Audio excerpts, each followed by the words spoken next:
So today I'm finally starting the game that is part of the reason why I wanted to do this full 3D Zelda replay, because my last playthrough of Twilight Princess was before all the pandemic stuff, 2018, 2019-ish, and I still fucking loved it, and so I'm excited to give it another play with an HD texture pack, of course.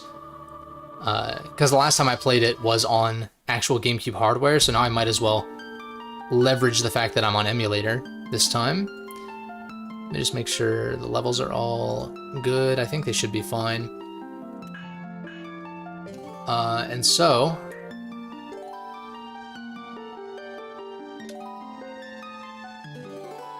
I'd say let's just get it started. Because the early game in this game is quite long. Some people don't like that, but I don't know. I guess we'll see. We'll see.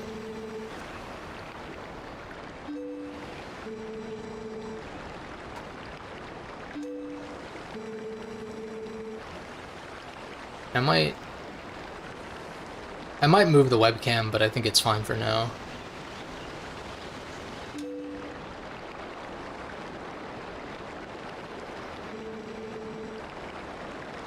Maybe I'll throw it in this corner, just so it doesn't cover the dialogue.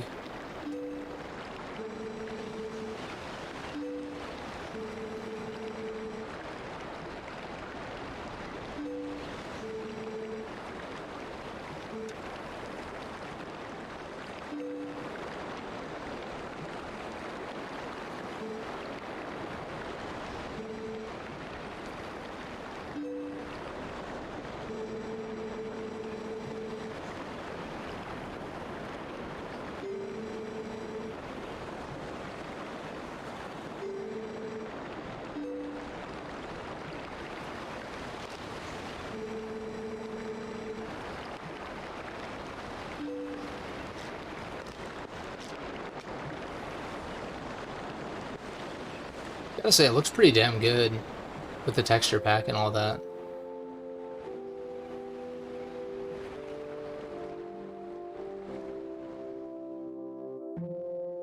And I'm probably going to take my time with this one a little bit more so than the previous three. Well, for one, because this game is a little bit slower paced also. It's longer, too. Like, this is easily the longest 3D Zelda to this point.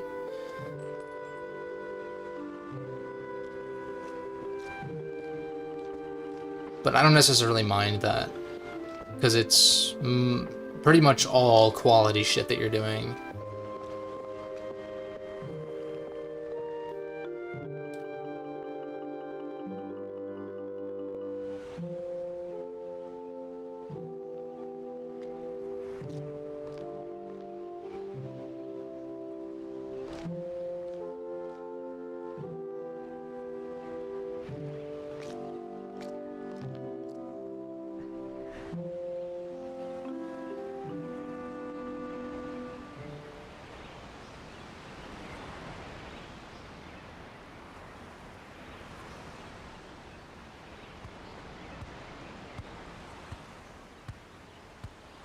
You know, when I was growing up, too, like, this was easily, like, top 10 games ever, if not even higher than that.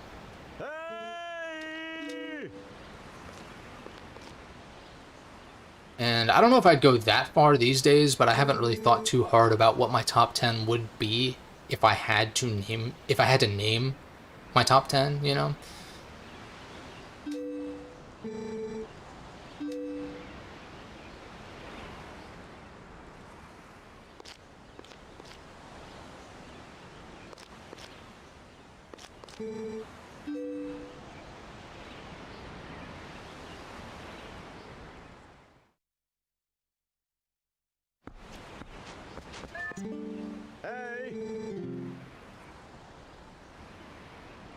So I'm just trying to think. Maybe I do want this in this corner, but maybe I make it a little bit smaller. Eh. Actually, I can just I would rather just cover the rupee count, to be honest. I think that's fine. You guys don't need to know how many rupees I have anyhow. Just do something like that.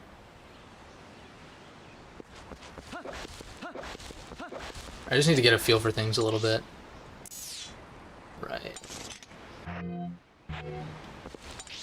And I think you can... Can't you hide? Yeah, you can hide that too. I would like to put it in the bottom left. If possible. I'd have to make the camera so small though, so this is fine. Top right is also an option. This is fine for now.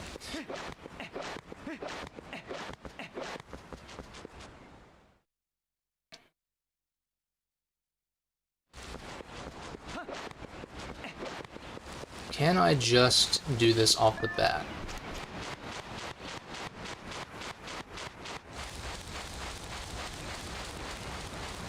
Because normally you go to the gate and... Oh, what's her name? Is it... It's like... It starts with an I think?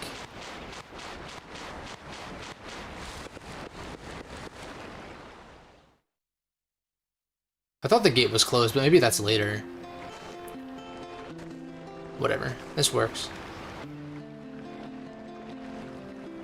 It's like... Ila or something? Or something like that? I remember as a kid it was hard to pronounce her name because it was like capital I and then lowercase l, which obviously both look the same.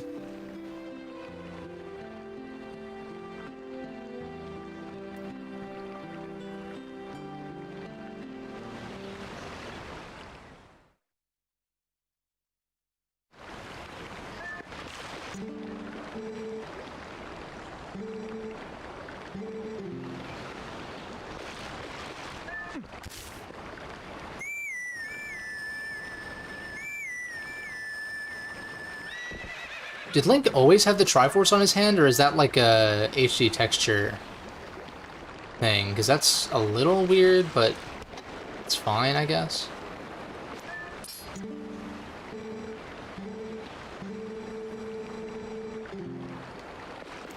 Alright, let's go round up some fucking goats.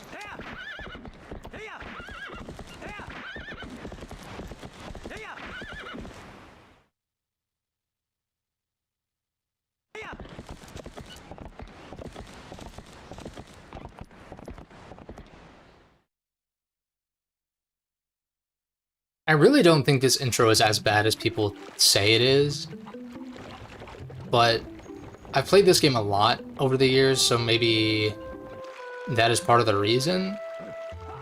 But I don't know, I kind of like that it lets you kind of get to know the people around town a little bit, help them out, and then when the bokoblins attack and shit, it kind of, I don't know, it makes you care more, I guess.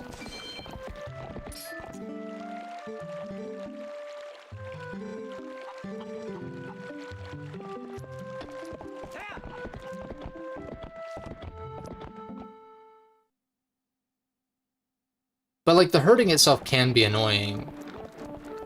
But it doesn't... It's really not, like, that long of a process in the grand scheme of things. It's interesting, because, like... I just wonder if I have a higher tolerance for bullshit compared to other people who play games, because, like... A couple minutes of something that is, like, mildly annoying at the beginning of a game that you only have to do once, I think... Like, what's the big deal about that? It also helps you get a handle on Epona as well, but I don't want to, like, defend this game when there are things that I don't like. So... But I really do think that this part is, like, not that bad. You think you do it for me? Sure. You can do this again for a piece of heart, I think, later. No, I did not mean to do that. Basically what you do is you just... I forgot about that. They get pissed off too.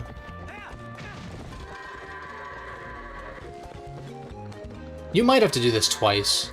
I feel like you have to do a 21 or something. But all you do is, like, corner them, basically. And just, like, push them around the edge of the field. And, like, that should be... That was, like, almost good enough. Yeah. Last one.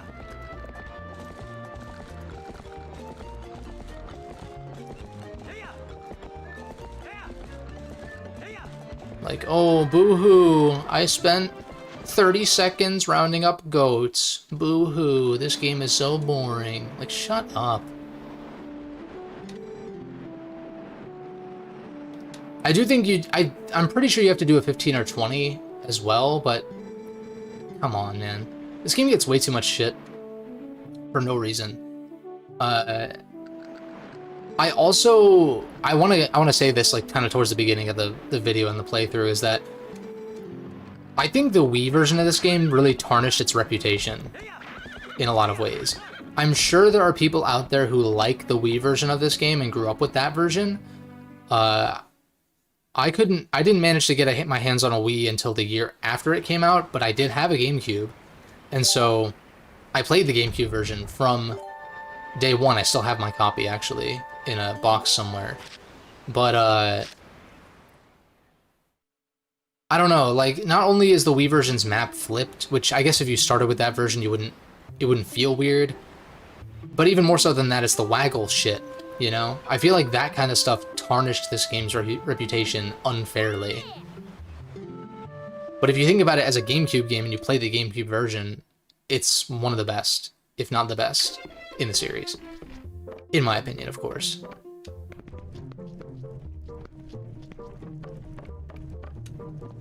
And what's also interesting is, like, this is the first 3D Zelda since Ocarina that actually had time to, like, be finished. What? Can I not open the chest that's down here? Maybe that shows up later. Okay, whatever. Because, like, Majora's Mask, they had a time crunch from the get-go, and then Wind Waker was, like, had a lot of cut content as well. But then Twilight Princess had, it would have been like twice as much development time as the previous two. Because, right, 98 to 2000 to 2002 to 2006, you know? I don't know how long Ocarina was in development, but probably wasn't 4 years.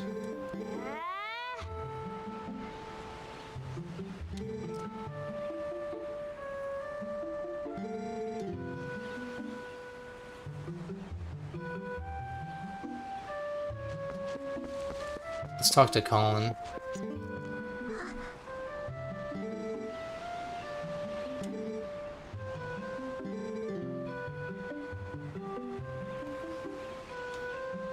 Alright, let's go get the fishing rod and the slingshot.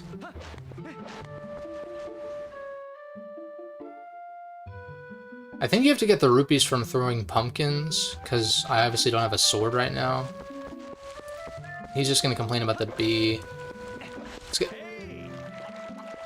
This guy's gonna yell at me for throwing these, but it's fine.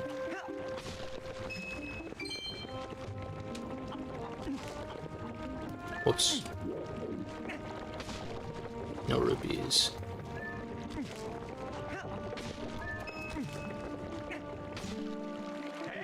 Shut up. Let me see if I can. Do I have to do the... I forget what I need to do exactly, like... I know there's a couple of things that I need to do, but... Oh, right, you catch a fish for him. But then later on a bird takes the baby, and then you have to use the falcon to... whatever. Something.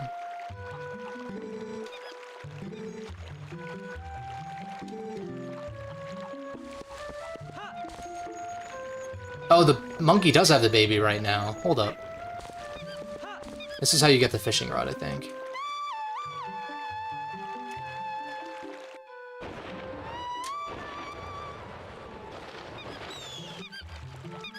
The reticle's nice. Was that always a thing?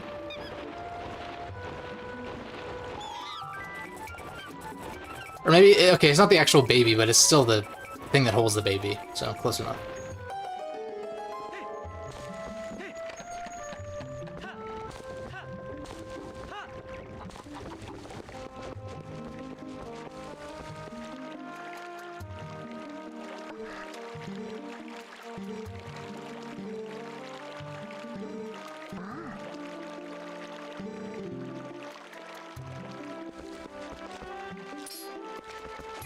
He's like ready to go, dude. He's like...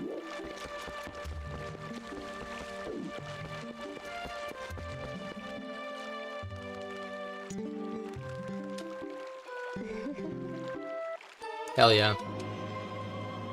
Now the only bummer about the GameCube version is you can't map as many items.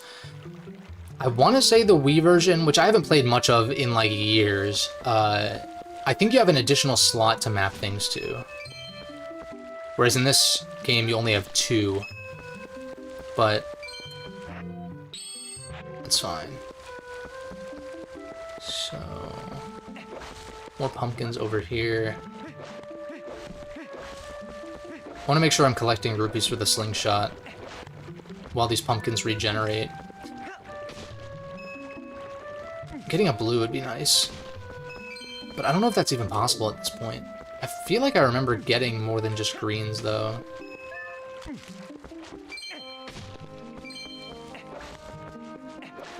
But either way... Oh.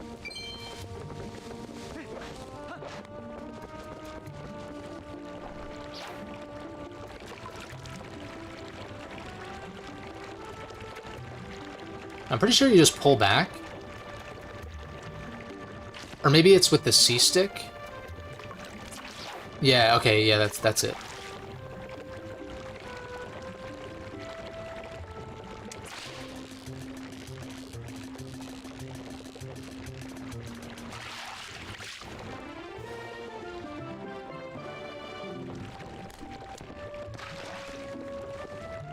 I thought... Aren't you supposed to grab the fish and go? Maybe I need to talk to the shop lady first? Let me try one more. Now that the cat is, like, actually paying attention.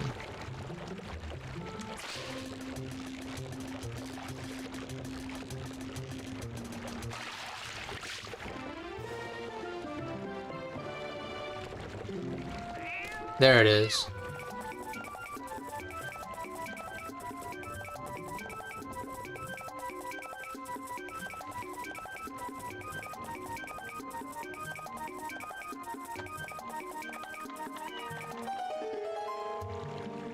Nice. And then I get the slingshot, and then I can knock down that bee's nest as well.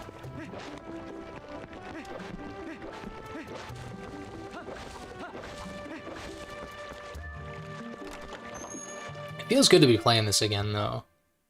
It's one of those games that I was holding off on because I knew that I was going to want to play Ocarina and Majora and all that first.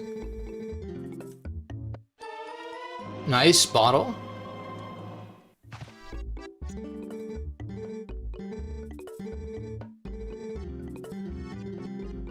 $30, Jesus Christ. I don't think I can sell, like, fish, for instance. If there is a way to knock down that bee... Wait, I feel like I can do the bee's nest with the falcon. And I know there's rupees up there, too, but these pumpkins will suffice for a little bit of extra cash.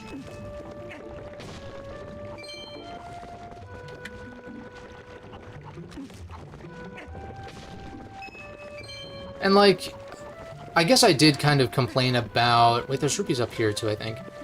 I did kind of complain about some of the more tedious tasks that you have to do in Majora and more so Wind Waker, but, like, that stuff is... That's, like, endgame shit. Whereas, like, with this, it's mostly... almost exclusively at the beginning, where you're just doing chores and shit, and so, like, I don't mind that as much, but then once you're in the adventure...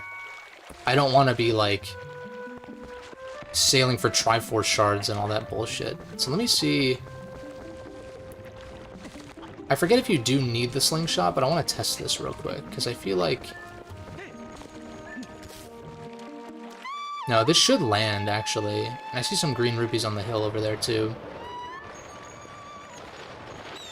So we simply... And I can scoop up... I think you can scoop up the bugs for, like... I forget what it is. Is it oil? Is it like lantern oil, or is that something else? Do not recall exactly. I'm like a little bit rusty. I don't feel like I need this, though. I'd rather scoop up. I don't think I've ever, like, used that really before. Yeah, like, what is... bee larva? Oh, it's for fish? I feel like there's something else you can use for it, but never mind. There's just 1/4 heart. 10 uses? Can I... Wait a second. Can't you... How do you combine stuff? Or is that not a thing right now? Oh, I see.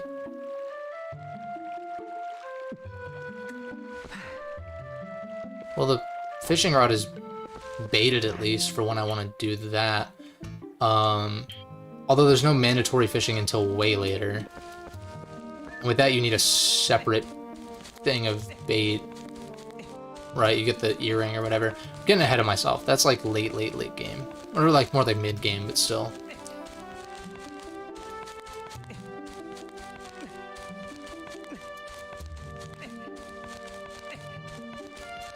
Now the climbing is a bit slow, I will admit. Nothing here with this. I'd rather just play it safe. There's a blue and there's a yellow. I can grab both. Have a little bit of excess. Nice.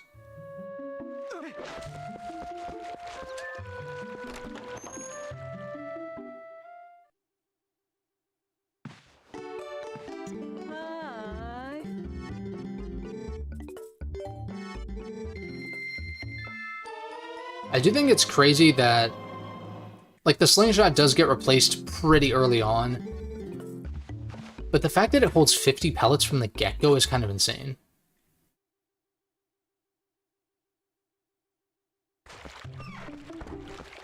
And the game, I don't want to jinx myself, but the game is running pretty damn smoothly right now, which I'm very happy about.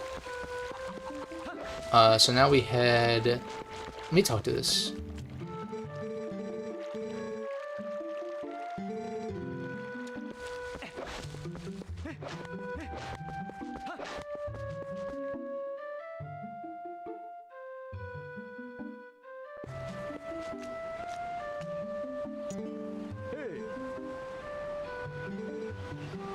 Oh, is this the wooden sword?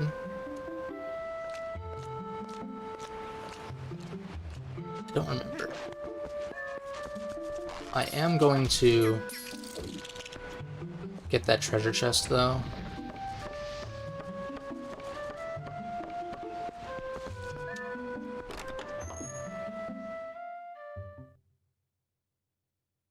I forget. I feel like this is the wooden sword, but I don't... Oh, there's this, but then there's something in the basement, too. Alright. Yeah, wooden sword, cool. Sick. Let me double check down here real quick. This is where the lantern is, I want to say? Or maybe it is just rupees? Like, I swear to God. There was something down here. But maybe it's when you leave the village. Oh well. Let me just waste another 30 seconds for no reason. Not a big deal.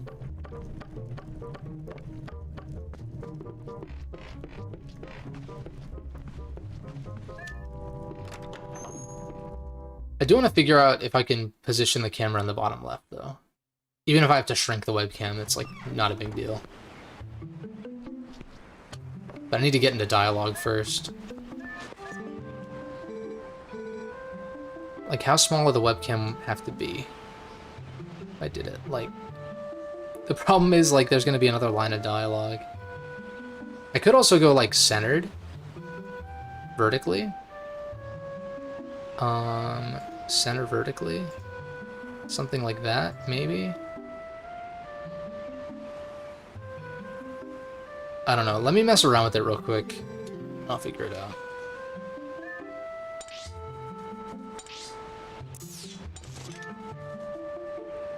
Like, there's the map.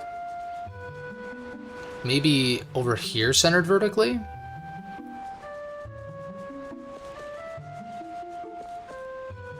That's probably the best idea so far. Do I flip it, though? It doesn't really matter. I like that better so it's not blocking any of the HUD, but maybe I put it, like, here? I don't know, maybe that looks stupid.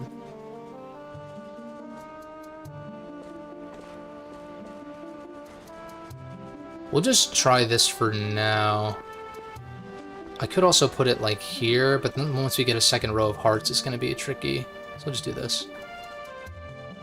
Fine. Let me make sure it's centered.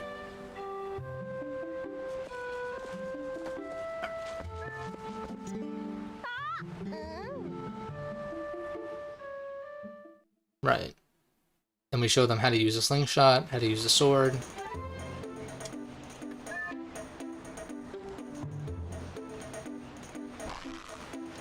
Right, it's inverted.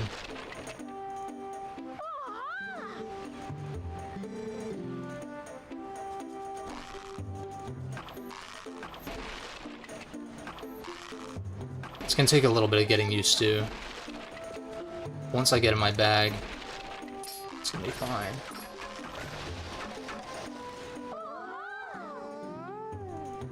Now I do think, or at least I'm hoping, that the targeting is better than the previous games, because it can be finicky.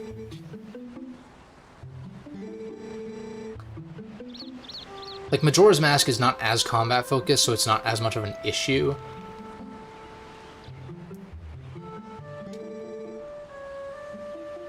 Like, you're not really locking onto enemies that much in Majora.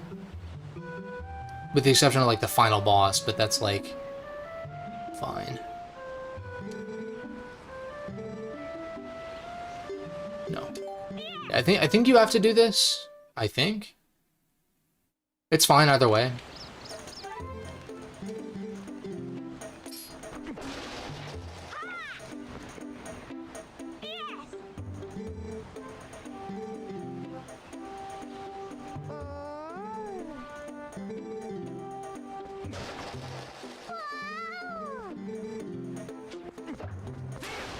There's the quick spin. Jump attack.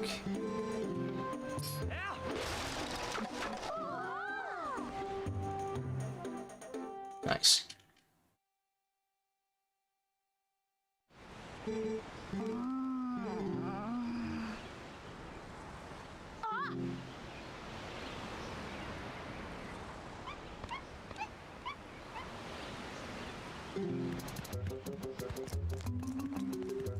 And so it begins.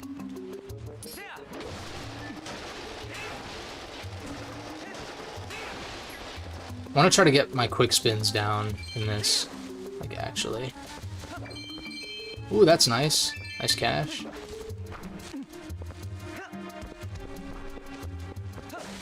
I also love being able to attack while moving, too. Shit's great.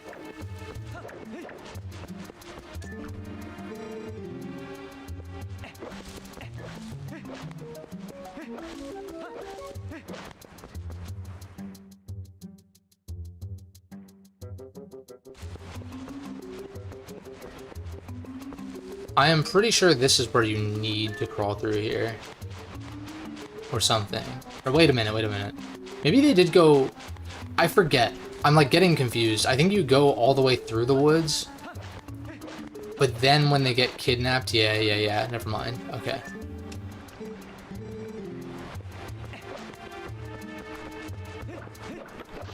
I always wanted to cut the ropes on this bridge, though. It always seemed like you should be able to, but obviously it's kind of critical to your traversal.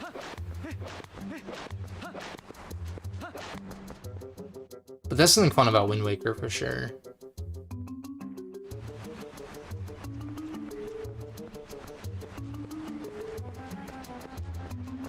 Alright, we need Epona.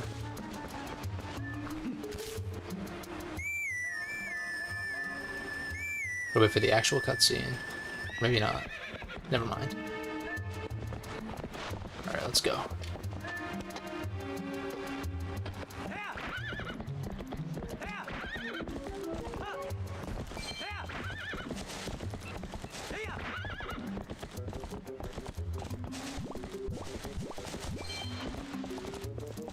Now, can I don't know what I can do over here. I need the lantern to light these.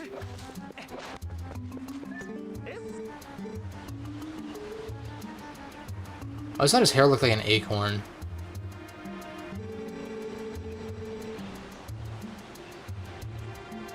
I'm sure he knows about dank spots, that's for damn sure. There's the lantern.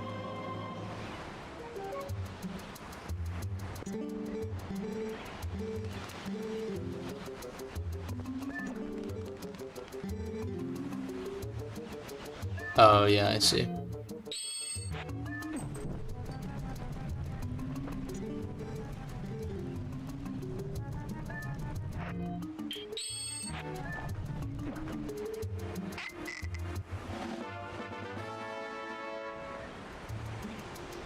Nasty soup. Doesn't this deal damage to you? Yeah, that's great. You love to see it. Alright, let's just do this. Even though I don't have to. Also, is there a torch that I'm missing?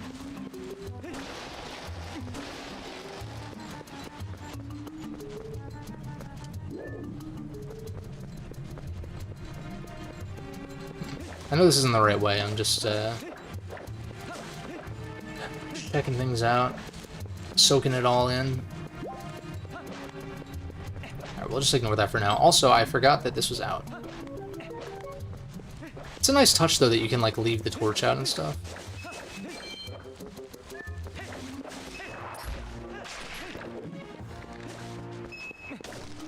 Ammo.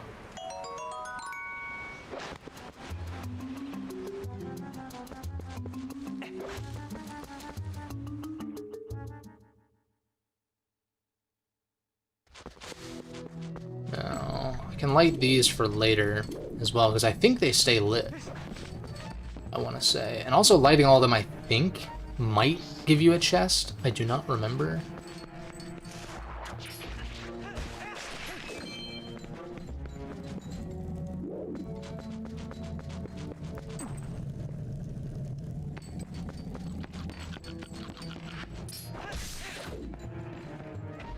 This is a side path. Let me light this, though.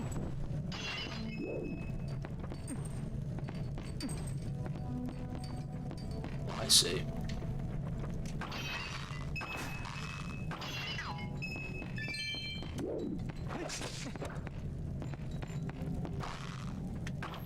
Whoops, what the fuck? Give me that blue rupee.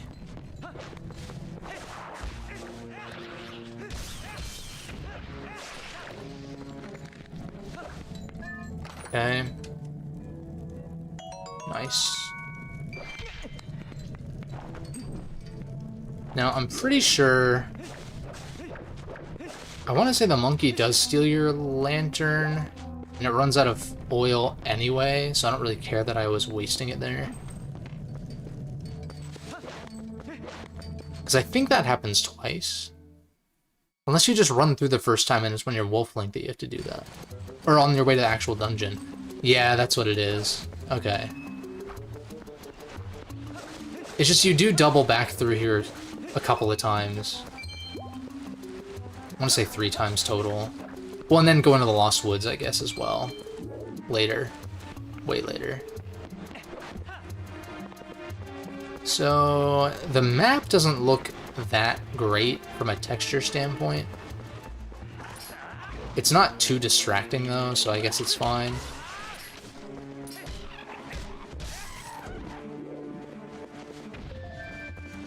Now, I want to say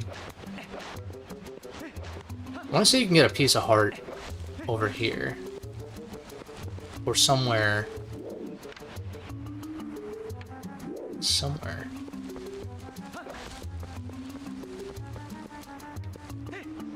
Now that's for Wolf Link. There is a hidden cave, though.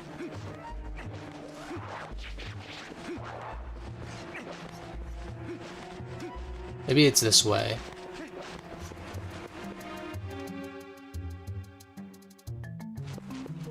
Yeah.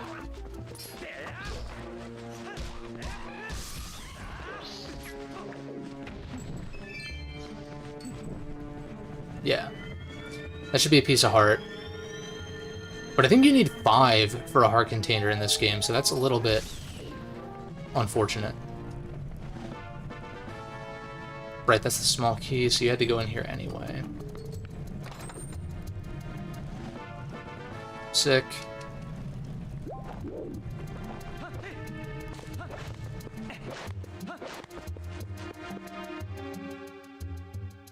I'm probably gonna go for kind of a while today, too. Like, if I can get the first dungeon done even, that would be kind of nice. But it's possible I'll stop just before it. It's possible, because we gotta do, like, Wolf Link stuff, and here's a light, and all that jazz.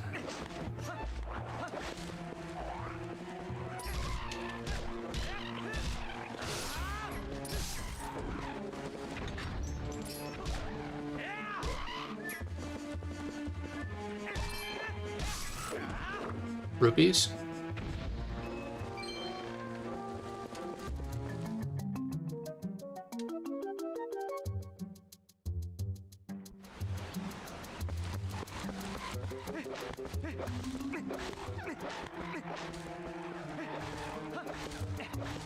Just gonna ignore these guys. I've got a shit ton of rupees already.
Pretty sure he finds out anyway.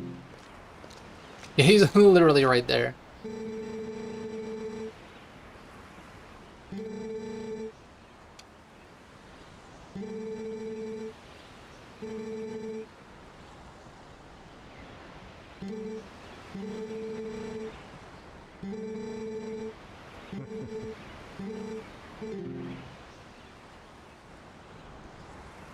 Haha, yeah, right. As if we'd actually meet Zelda, perhaps, well, in the form of a demon wolf. Yeah, funny. Now, do I have to do this again?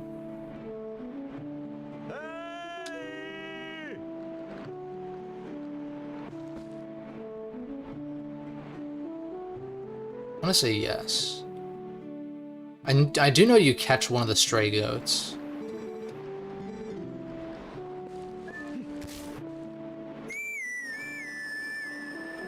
I do have to round him up again, but that's not a huge deal. Took me like less than a minute last time. Hey.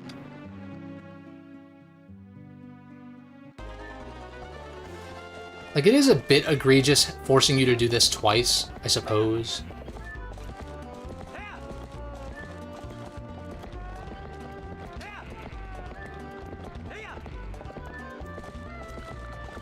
Kind of fucked up with this one, but that's fine. Can you turn around, you asshole? Yo! Alright, yeah, this is annoying when, like, one of them just doesn't want to go the direction you tell them to, but...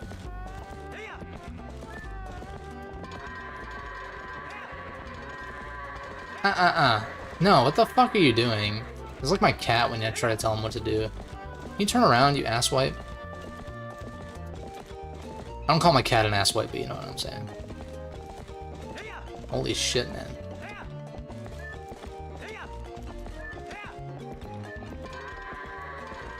Yo, why are you going this way, my guy? I could have gotten sub-minute if I wasn't trash at this, but you know what? It's fine. I don't think you can get the heart piece from that anyhow. So, fuck it.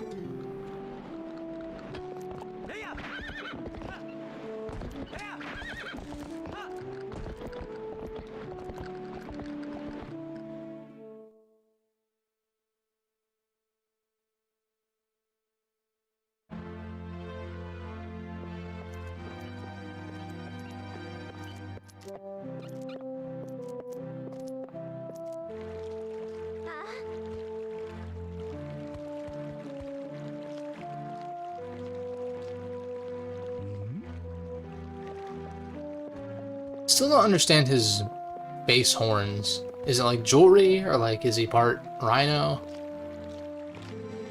Because I'm like, how is that like in your face? You know what I mean?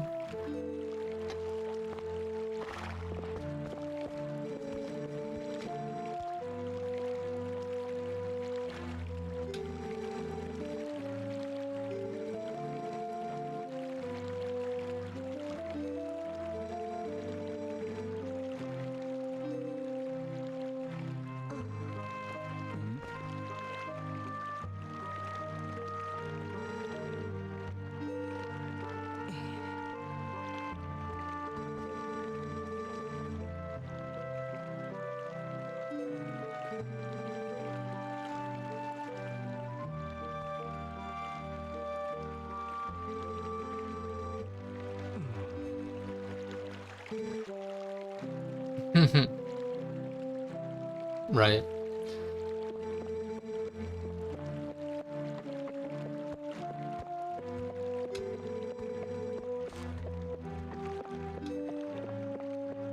I do wonder about Japan's opinions of Zelda games. Like, what is their favorite Zelda? Let's say barring Breath of the Wild, like pre-Breath of the Wild, because that kind of, I feel like, took the entire world by storm.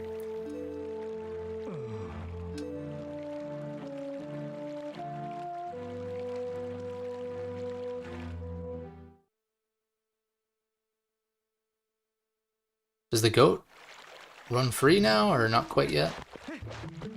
So now I need to crawl through the fucking tunnel, or whatever.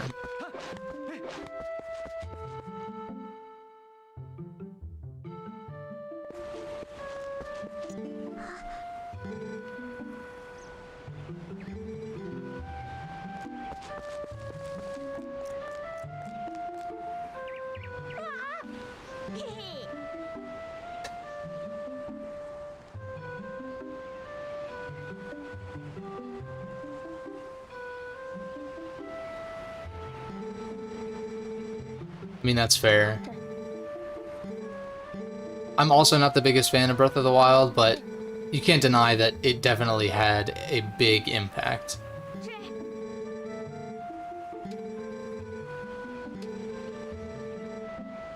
Now, how much of that impact was warranted? I don't know. I think you have to lend him the sword.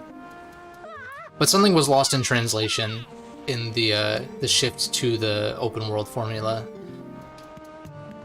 That's for sure.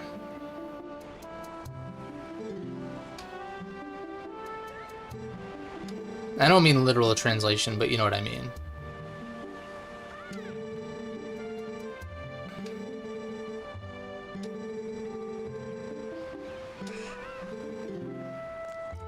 But I want to try to save a lot of my commentary on Breath of the Wild for when I'm actually playing it.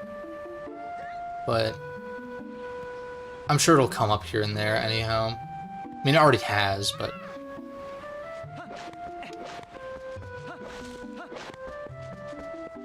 just, I don't know.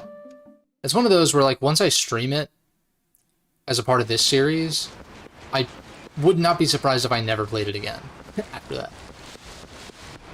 TBH. Especially if Tears of the Kingdom is just a better version of it, essentially, which it looks like that's what it's shaping up to be, from what little we've seen of it, even.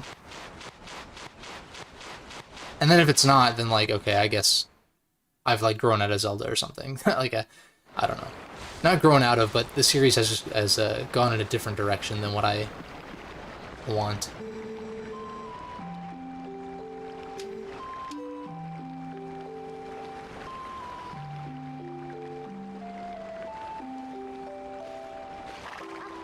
But now I'm thinking, like, what is Japan's favorite Zelda game? Like, as far as, like, you know, at least Ocarina to Skyward Sword. Because they've always kind of had a weirdly Western flair to it.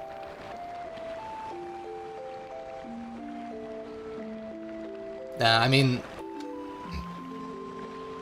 that stuff, like, honestly, that stuff is, like, whatever. I don't care for Breath of the Wild as much, mostly just because of structure and like lack of significant like permanent upgrades, and the puzzles are half-baked, and the aesthetic of the shrines and the dungeons are so samey and stuff. I really don't really care about the cross-dressing thing or whatever. It's like whatever.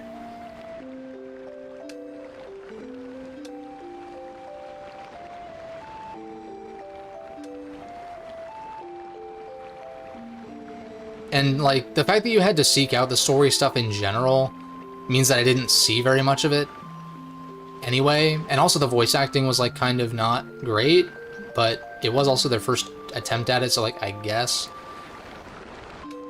At least they had some voice acting, even if it wasn't very good, in my opinion.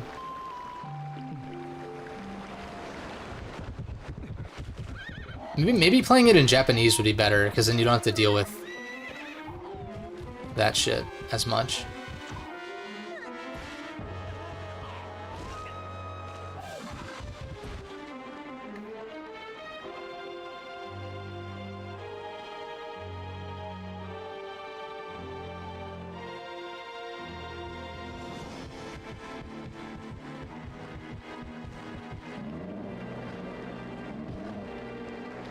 This dude.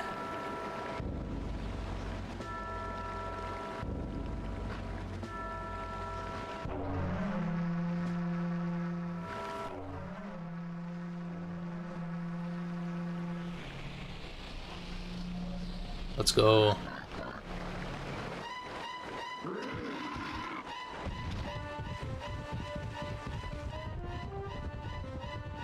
It is interesting that they leave Link, but I bet Ganondorf / Zant, you know, working for Ganondorf, maybe knows that Link has part of the Triforce, or is going to.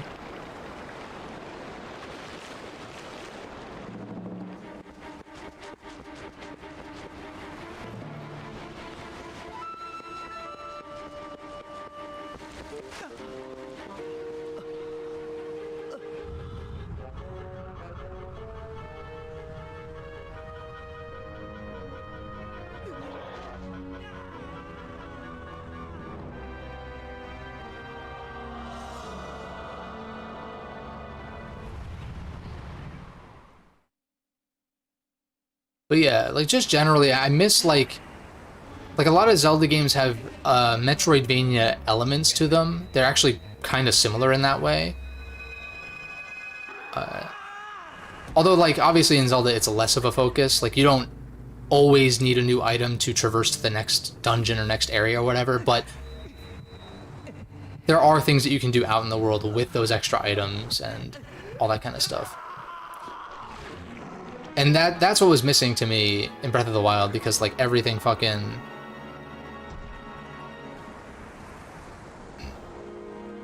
Yeah, I don't know. I just think Breath of the Wild was taking a different approach when it came to the story. Like I said, the fact that you had to seek it out.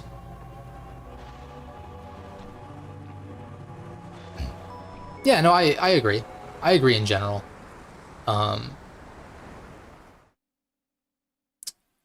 Like, I'm a big story guy as well. It's just, you know, Zelda stories usually not the focal point, although in this game, of course, it is very cinematic and they are going for that kind of direction. I think if Breath of the Wild presented a story, like, in the traditional way, as opposed to splitting up a bunch of these little scenes that, like, you have to kind of piece together yourself and, like, are maybe not all that interesting on their own, if they had told like an actual narrative from front to back, I think they could have gone for something better than what was there, which was not very much, in more ways than one, I guess.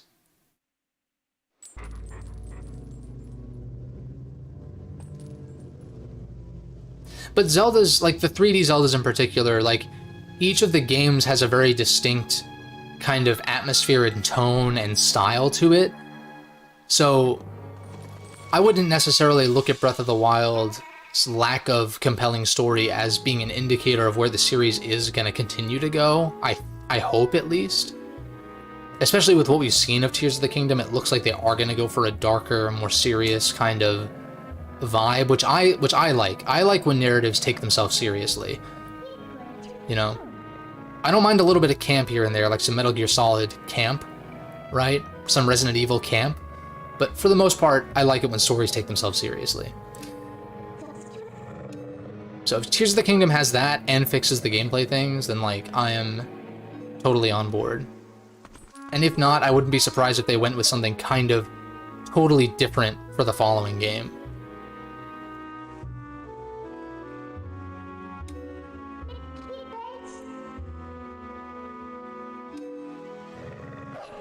Midna's the best, though.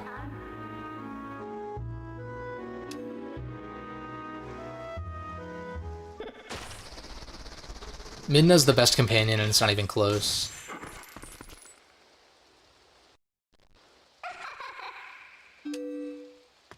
Like, she doesn't really have any competition, TBH, but at the same time, they just, like, went all out. And I really don't get... I was mentioning this earlier. I don't understand people's distaste for this game. Like, people have come around over the years, and there's the Zelda cycle with perception and all that, but I don't know. To me, this game is easily the best 3D Zelda. Of course, that's an opinion, but, like, I've long since held this opinion. And I do think that,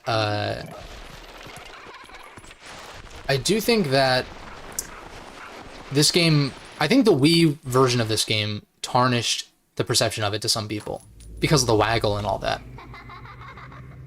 But, I don't know. It kind of has that stigma attached to it, even if it is a GameCube game, first and foremost.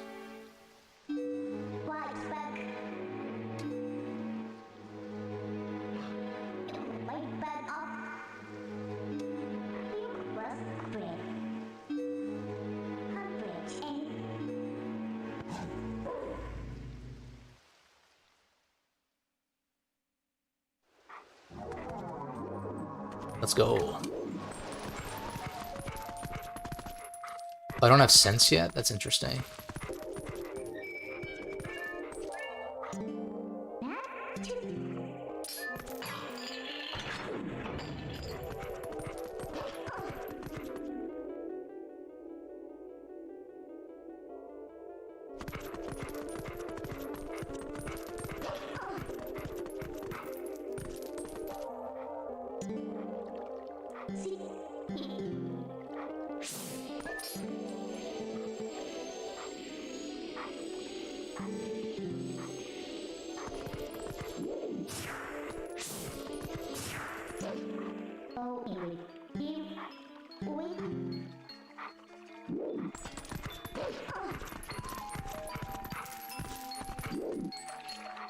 So, I want to say...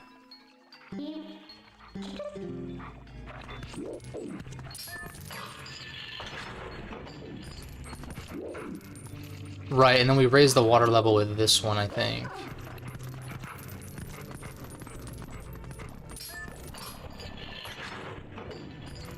Or not. I'll take that.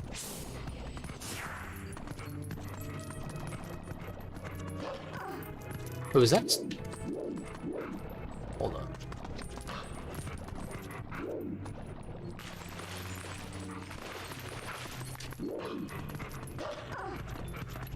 No, it's this one. I want to play this game more often, but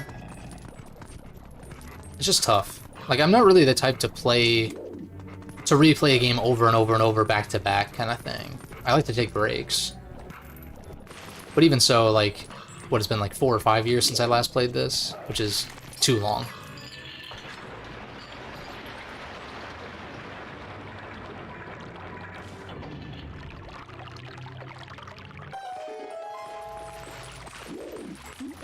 Now swim across.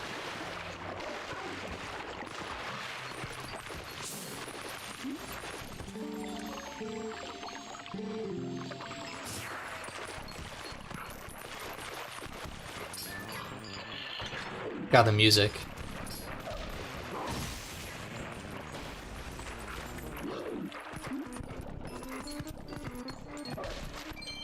Take that.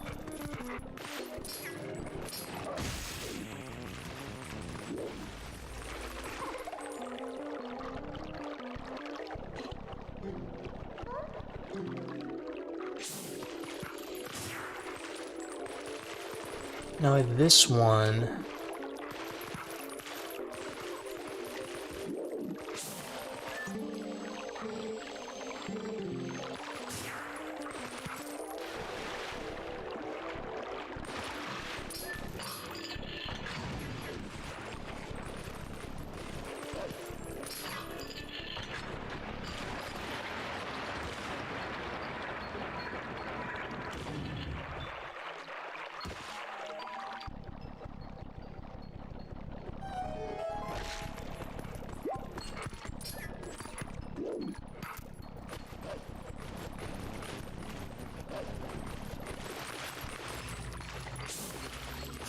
Ah, I see.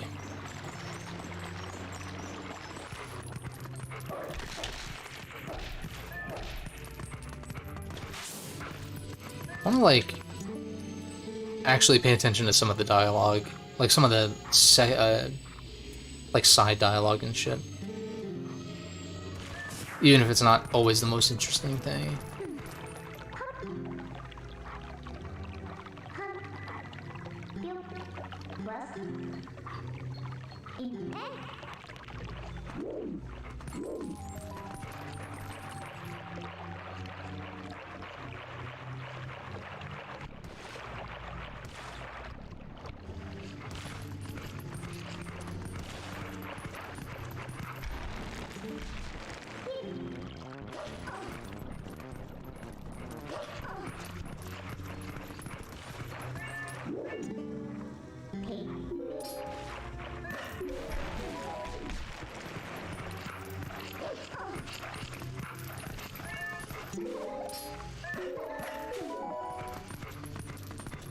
Then I think I can take the next rope, I want to say.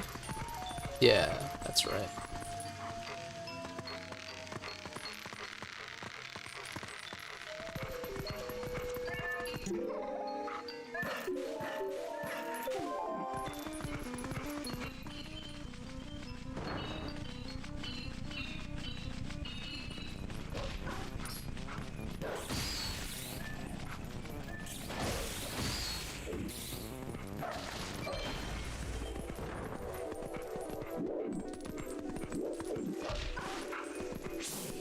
What's the deal with this?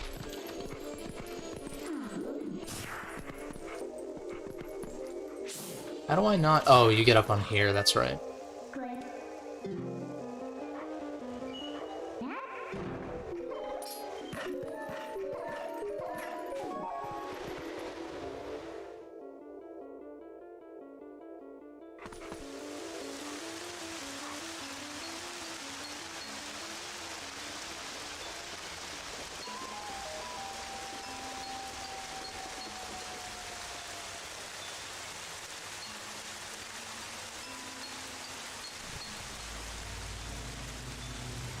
God, Hyrule Castle's so fucking cool in this game.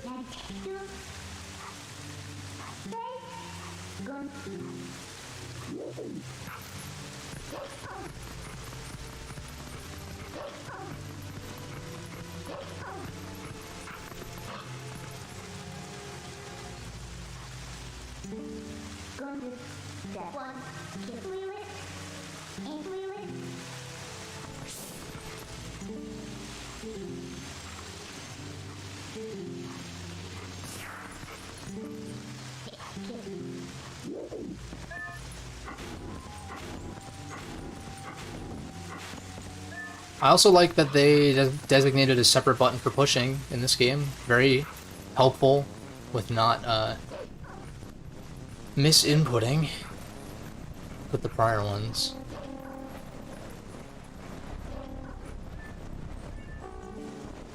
And so far I haven't had any issues with the Z targeting, or L targeting, rather, compared to fucking Wind Waker.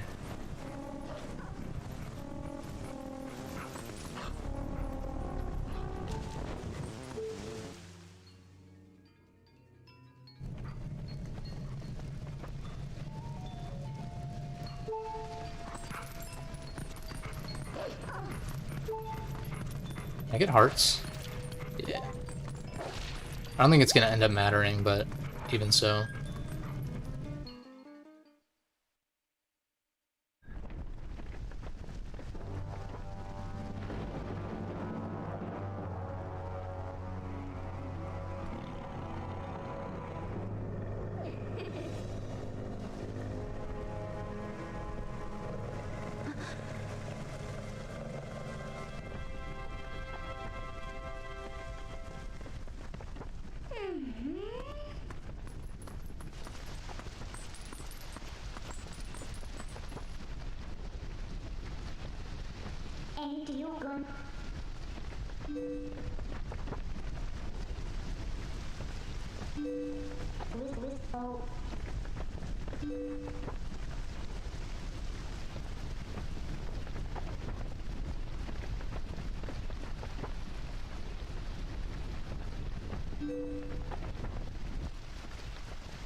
That's a red herring, but still fun.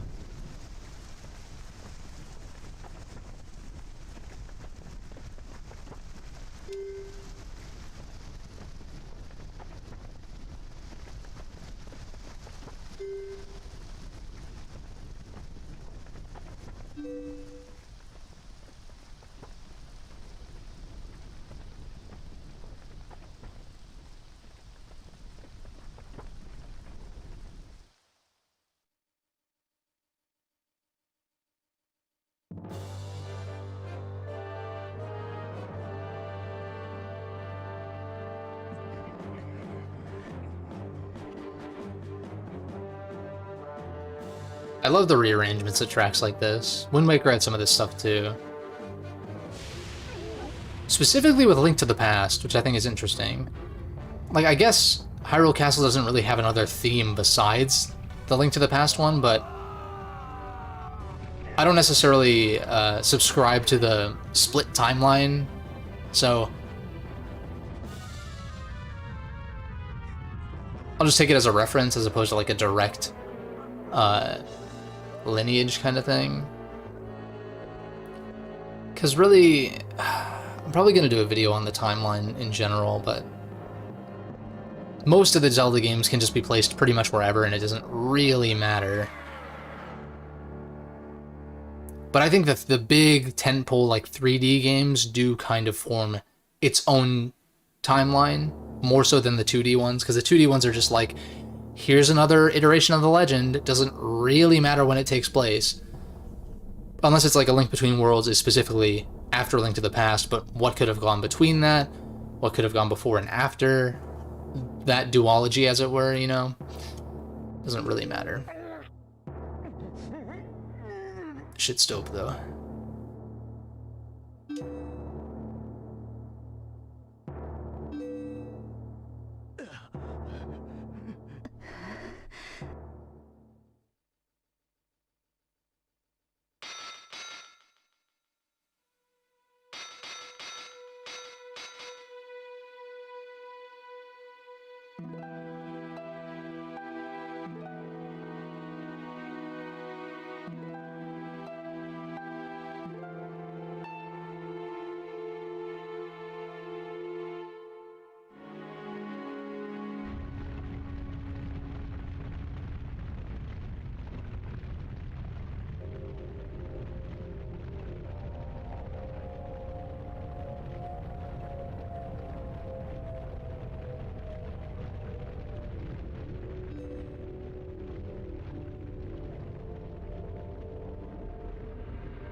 I like this though because it's not like it seems like the attack on Ordon came out of nowhere, but it was just that Ordon is the southernmost area, and so it took them, I guess, the longest to cover up that area in Twilight.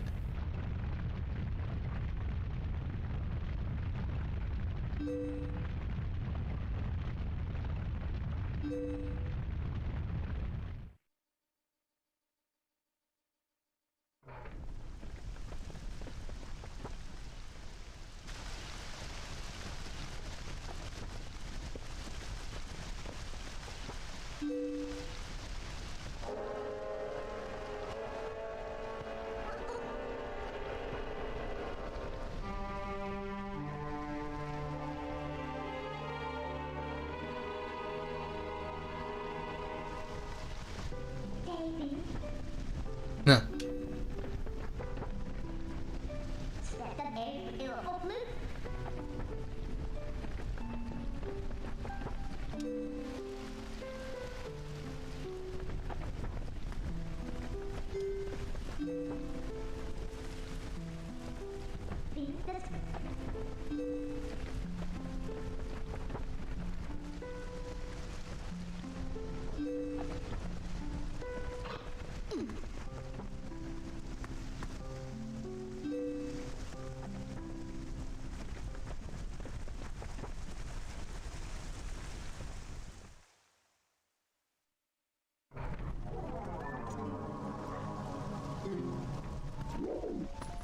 You know, when I was a kid, I always thought, like, what if you waited for the guard to show up? You know, like, what would happen? But it's just not.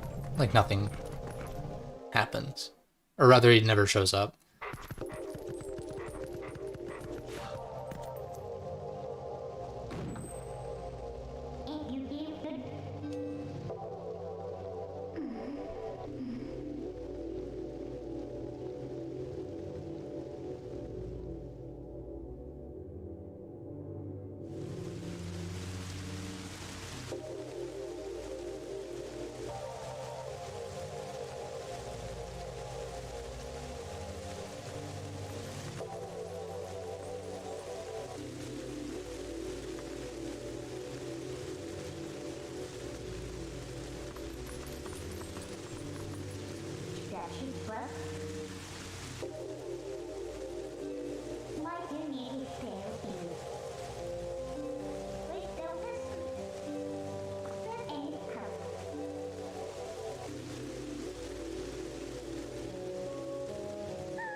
Gotta get those tears of light. That's why.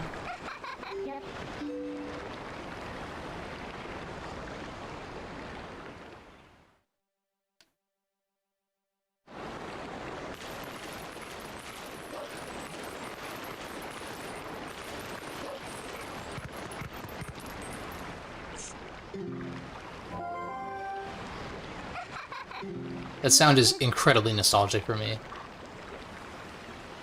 Insane.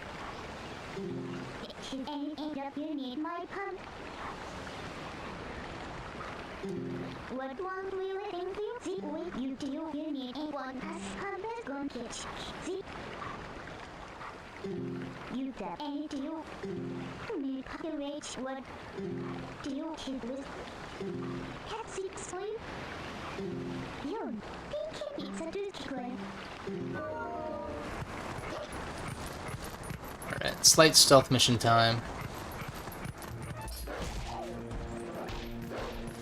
We don't have the finishing blow. but...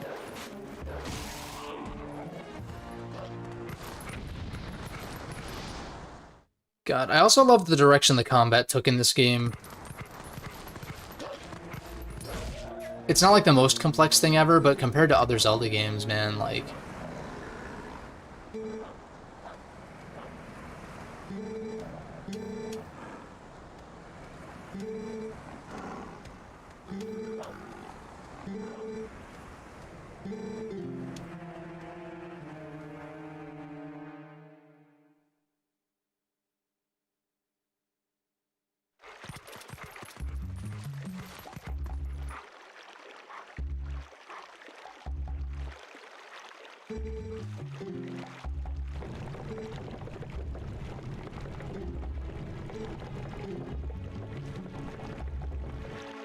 So we want to avoid... He'll shoot the falcon at us, so we definitely don't want that.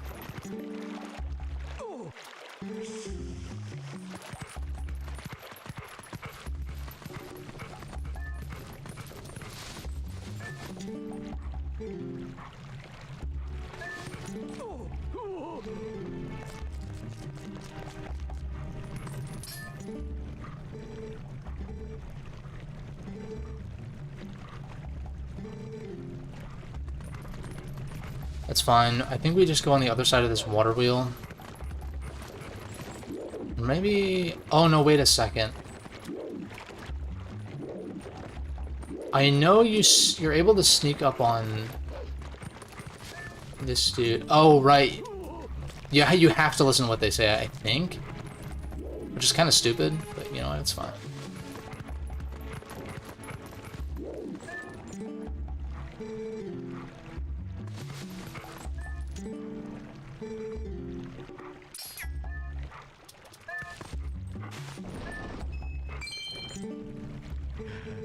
There we go.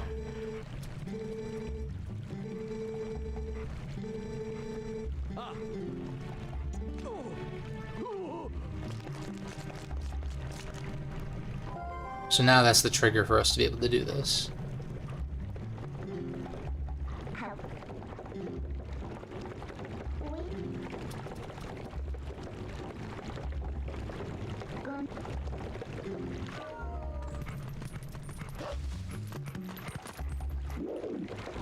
How do I get up there? I don't know. I can go get the sword, I think.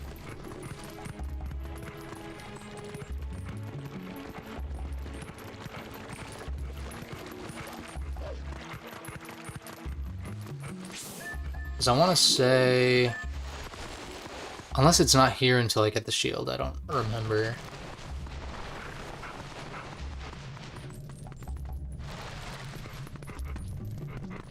Oh, wait a second.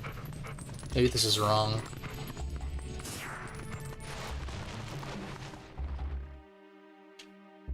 Yeah, I think I do need to do the shield first. All good. I just need to remember... Wait a second. I want to say... Yeah, you go up from here. It's coming back to me now.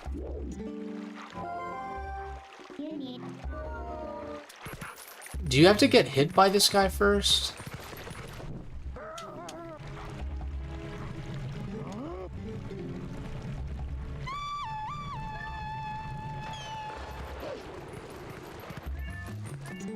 Yeah, that's kind of annoying.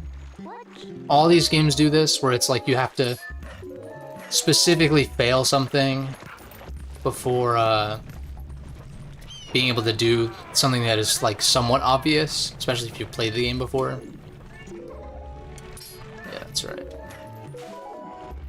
Not a huge deal, it's just like these weird arbitrary prerequisites where it's like, if I know where to jump from, shouldn't I just be able to do that, you know? But again, not exclusive to this game.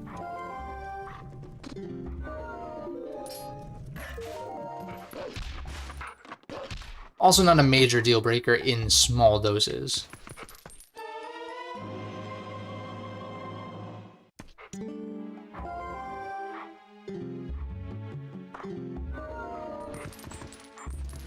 So now...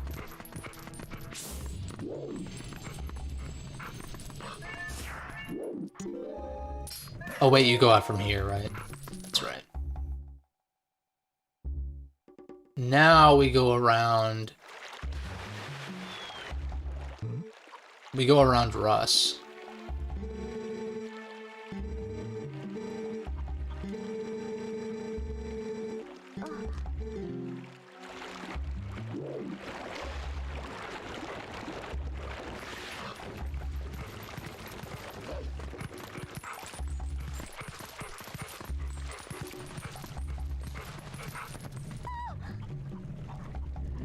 Oh, okay, I just have to go around the other side, that's right.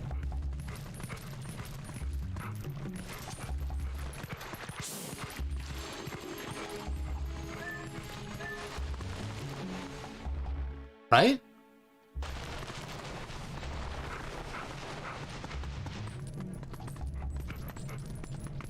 Yeah, that's it.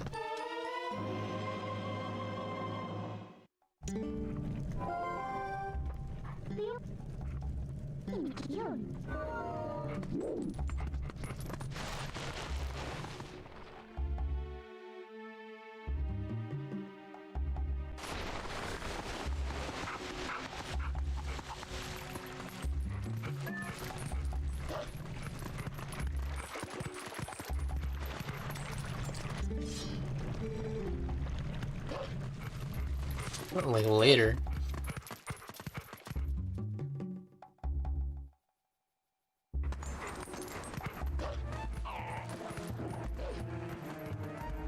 Maybe I will save the dungeon for next time. We'll see. I definitely will need to take a break to eat. Because I did have lunch, but like that was a couple hours ago at this point.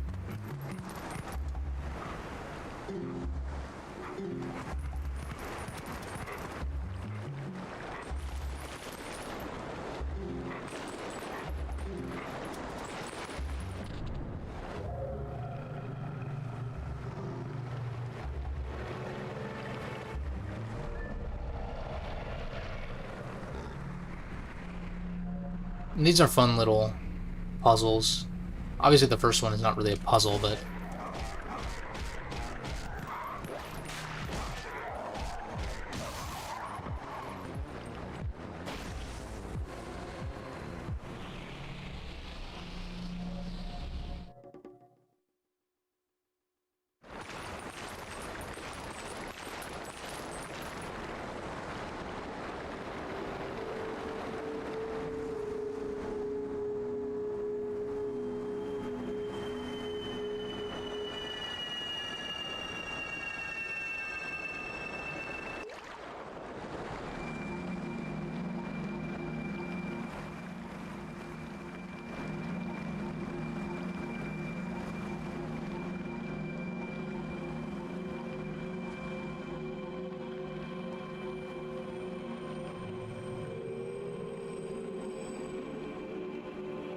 I did always like the lore implications of these guys' names and stuff too.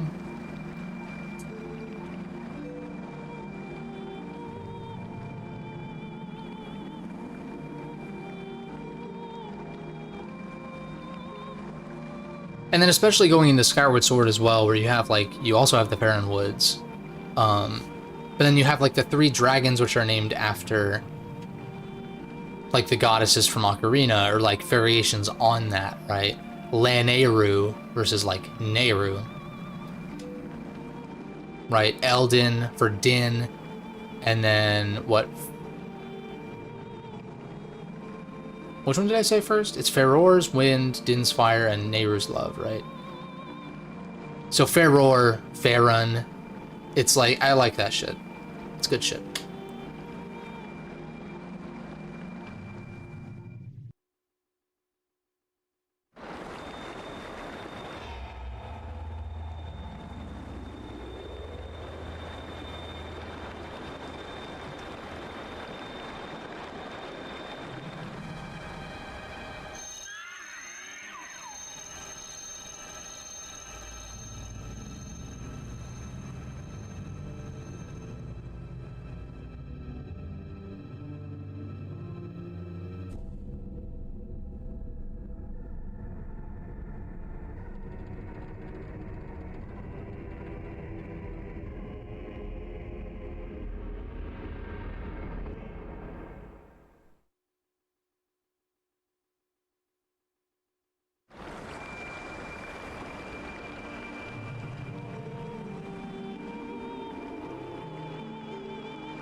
Now, something I'm having trouble recalling is why we go to the Forest Temple in the first place.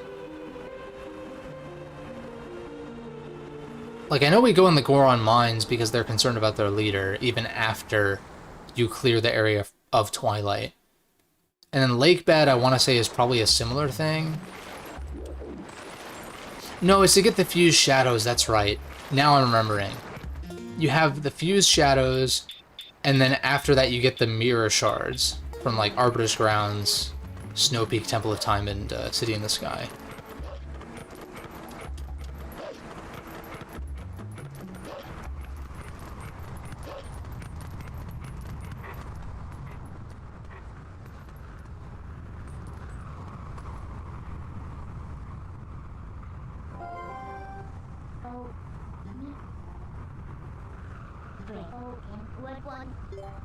Let's do it.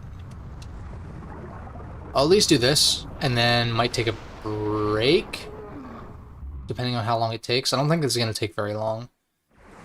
Like, they did streamline this stuff in the HD version a bit, but when I played the GameCube version last time I didn't remember having really any trouble with it.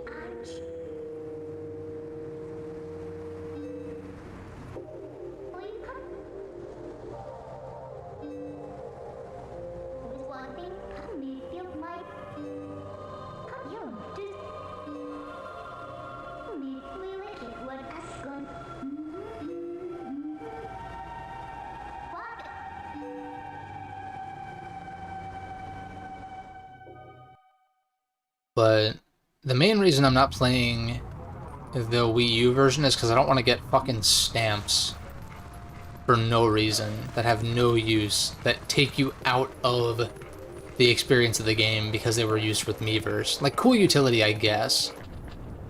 Nintendo needed something to try to sell systems on the Wii U, but retrospectively, it's like, they would need to change that for a Switch release. Like, change it back to whatever was in those chests. Rupees, probably, in most cases.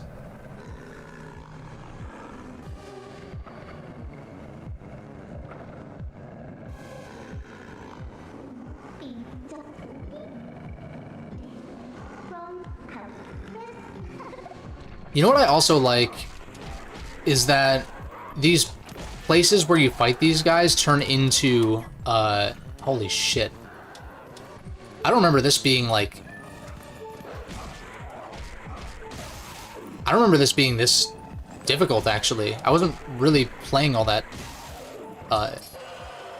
intelligently, but at the same time, damn. These guys wreck the shit out of you if you're not careful.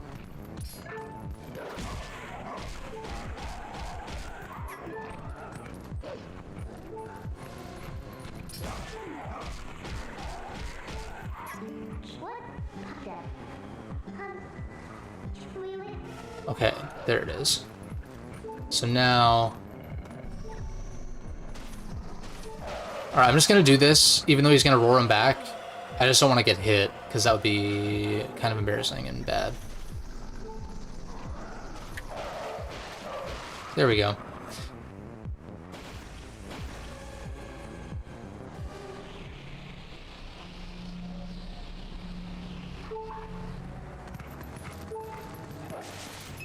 Can I get a heart? Oh, that's really good. Alright, now we talk to... I'm assuming Farron? Or maybe it's like Pharaoh or something like that.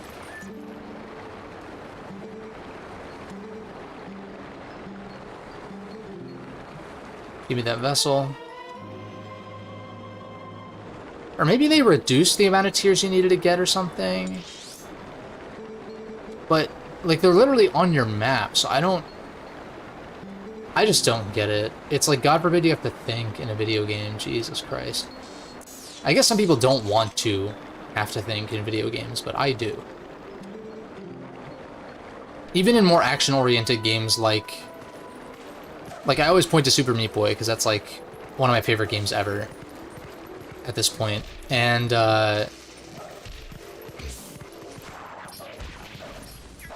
it's like you have to kind of plan out your route in a lot of the later levels and figure out where exactly you're supposed to... Like, what do I do here, you know? Like, being... One of my favorite moments, or some of my favorite moments in games like Super Meat Boy is looking at the layout of the level and being like, okay, what exactly is the optimal path here, you know?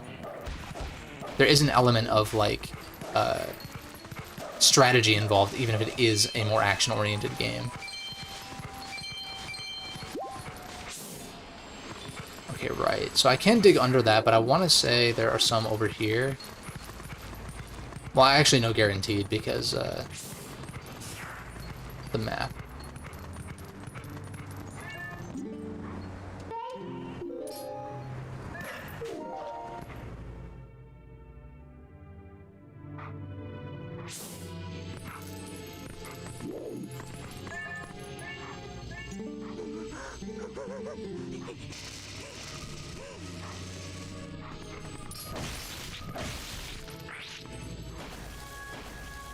And he's like, what? They just fucking died. Like,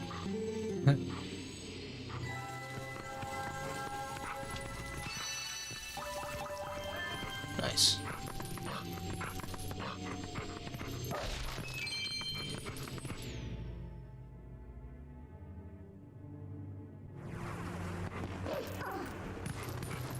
Oh, there's more? Oh yeah, I want to say there's one like on the side of the house. Yeah.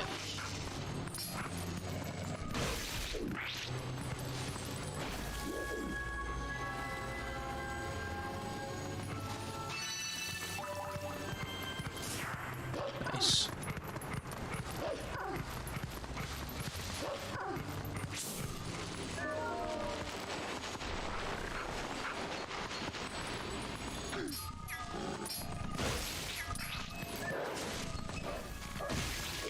Give me that blue. Yeah.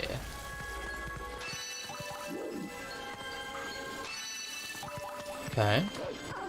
Good progress.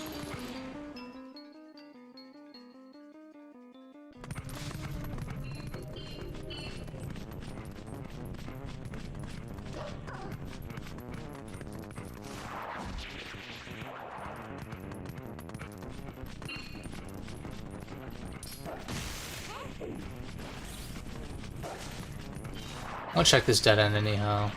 Yeah, we already got the chest.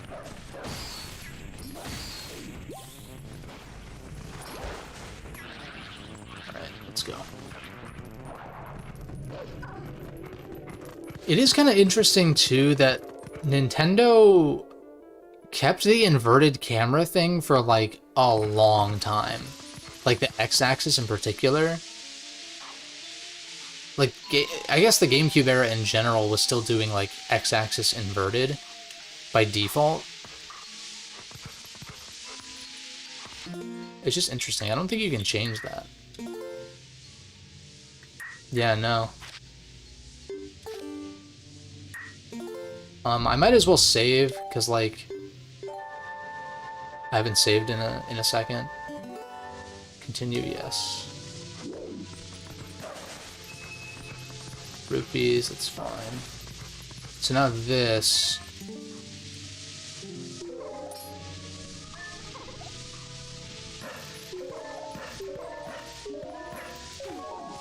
I missed some that are over here though, that's a little concerning.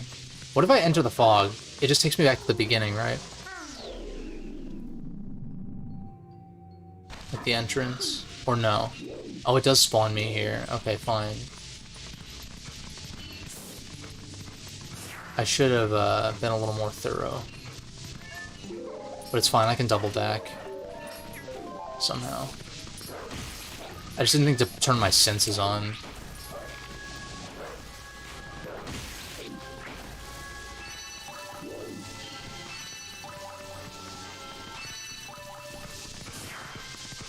And now... How do I go this way to go back?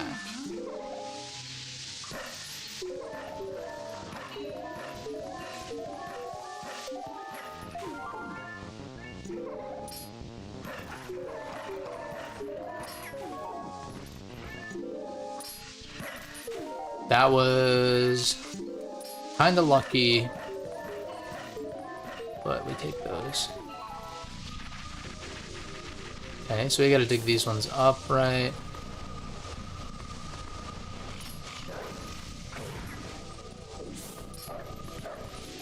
These things are assholes. Die.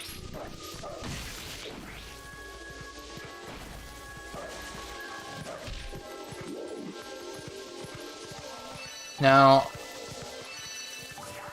unfortunately I did fuck up and I have to go back this way, but I think that's better. It's better to do this now than later. Yeah.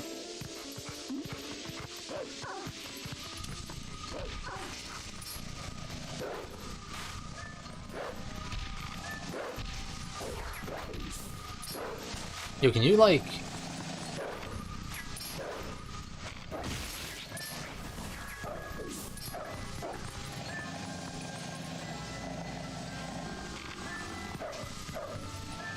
Wait, can't I just do this, though? Yeah, okay, fuck off.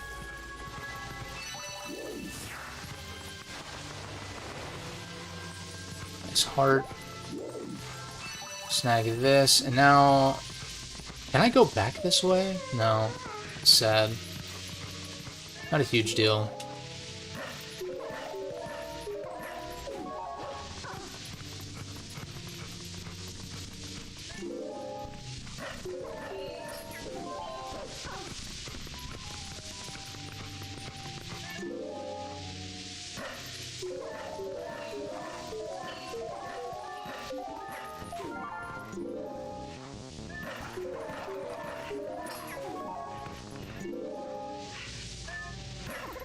I almost went, and that would have been unfortunate.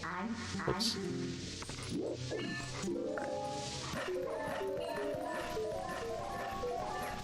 We're back. Guess who's back? Alright, 2 more. Piece of cake. Although we gotta do 1 more of these. But yeah, really love that. I don't know if I finished my thought earlier. I love that these turn into your warp spots when you unlock fast travel. Like the fact that, like if the game is going to withhold fast travel from you, having you unlock those points prior to unlocking fast travel itself, kind of cool. I think about like Tales of Berseria, which I just did a video on recently. It gives you a like faster mode of transportation, but you can't unlock it. You can't like unlock... Rather, you unlock that fast travel... Not fast travel. Fast travel is always a thing in Berseria, but you get this little like skateboard kind of rune thing or whatever that you can ride on to go faster in the overworld. But in order to use it in particular areas, you have to like step on a specific spot, and then it's available for that area to the end of the game. The fact that you can't unlock those, like step on those spots ahead of time, is kind of dumb, you know. Kind of a weird example, but it does fit what I'm talking about.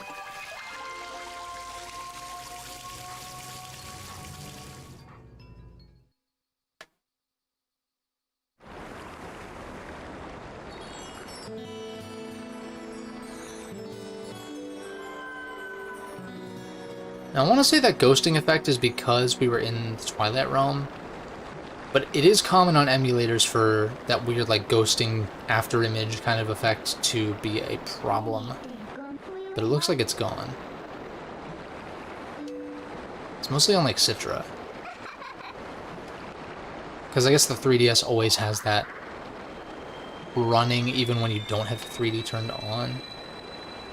I don't know. I'm just glad that Nintendo is done with, like, the system gimmicks, really. Like, the Switch is kind of a gimmick, I guess, but it's not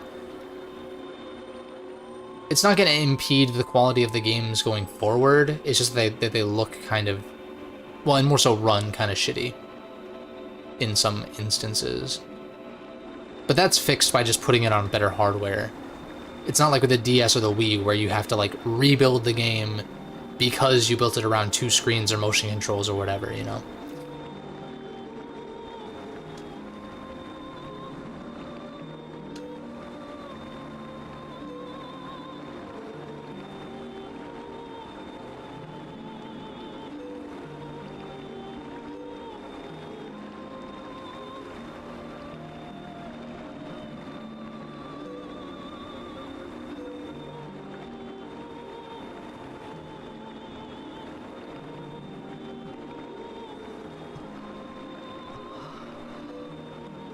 Hell yeah. I was never a big fan of Link's village clothes in this game anyhow.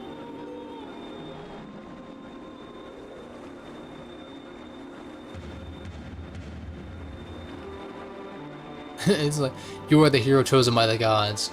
Don't fuck it up.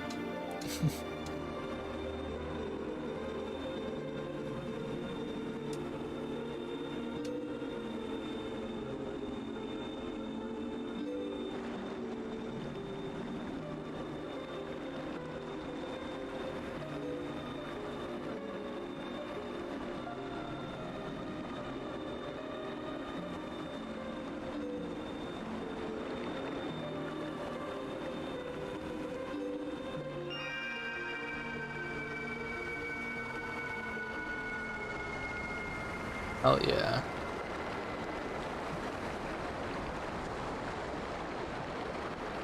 This game's still just as good as I remember it from a couple years back, and we're just getting started, too. Like, if anything, there's some stuff kind of later on in the game that I wouldn't say hasn't held up, but I'm just not as fond of as I was when I was a kid, sort of. Well, I guess I never really liked the Dominion Rod quest in general, but that is like the one thing that jumps to mind that's kind of annoying as far as main quest stuff is concerned. And when I was a kid, also the redfish thing for Snow Peak was annoying, but the last time I played this, it wasn't as bad as I remember it at all.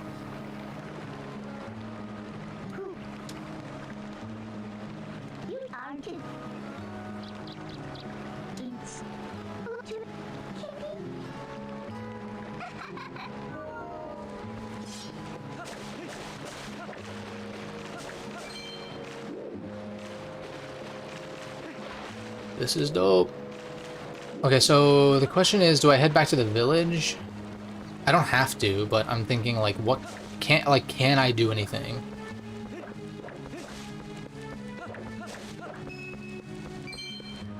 I guess there's not much of a point because I come back during, or I come back during, like, the Goron Mines arc, as it were.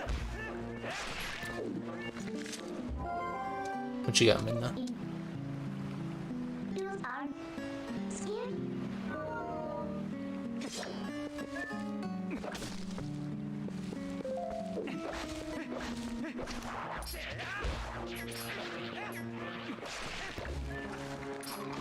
Oh.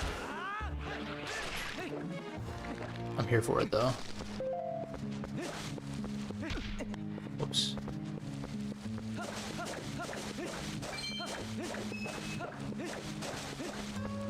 Now, as for the key, I think you just light these.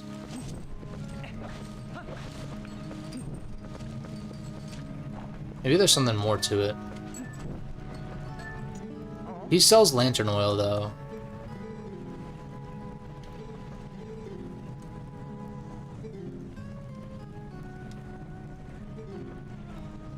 Oh, he just gives you the key. That was an interesting perspective there, though. For 100? Definitely you do want that. Because, I don't think Midna lets you go this way, even though you technically can. physically go that way. It's fine though.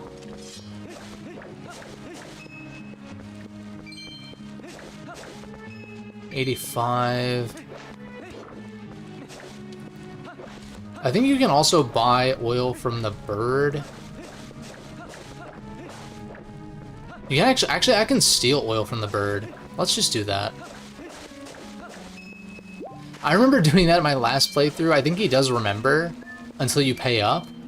But like you don't really have a reason to pay up, I guess. So yeah, fuck it. Let's just do that. We'll just steal oil from the bird.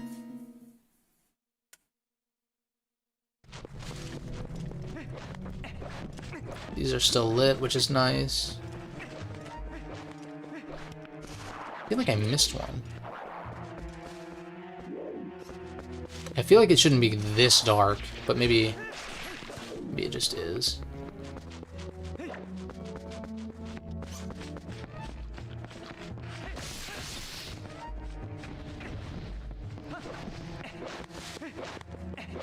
Alright, I got the piece of heart that's out here. So now I just gotta follow the monkey.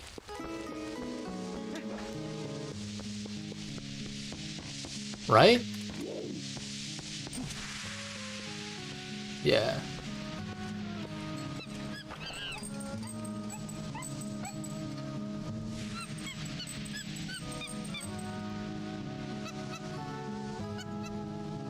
Let's go.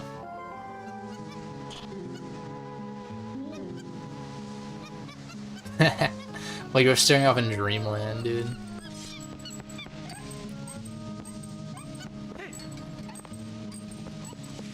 I gotta keep in mind, I want to be quick about my attacks here. Because she stops swinging it when you are getting attacked by shit. How do you get that chest? I kind of want to get that. It is probably just going to be rupees, and I can come back later, but...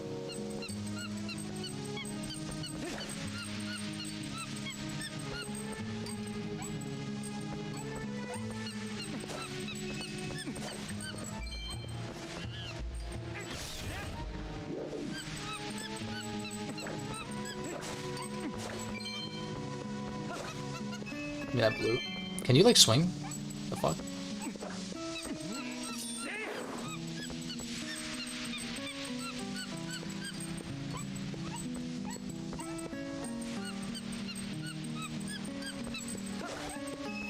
Oh, give me this shit. Give me that money. Now, is my wallet capped? I feel like it's at like 200 or something. Or maybe it is 100, specifically.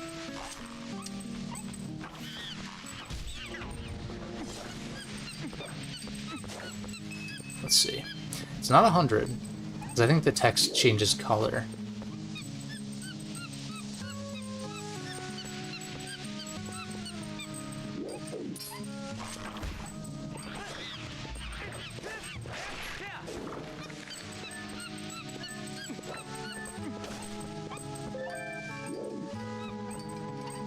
Yeah, I don't want to risk it.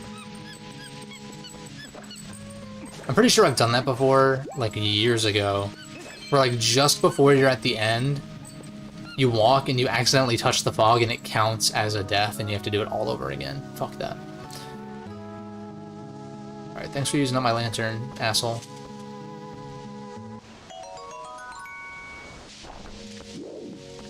And that's why it's good not to pay for oil, or not to refill it, until after that. Of course, you wouldn't know that on a first playthrough. It is interesting though, like when it comes to game analysis and critique and all that kind of stuff, it's like, typically, unless it's a new release, typically it is coming from someone who's played the game multiple times. Yo, what? Dude, I'm confused. Why are you pissed at me? What?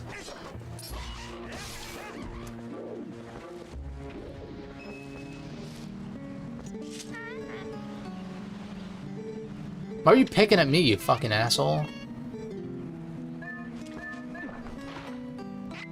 Alright. Fuck this bird.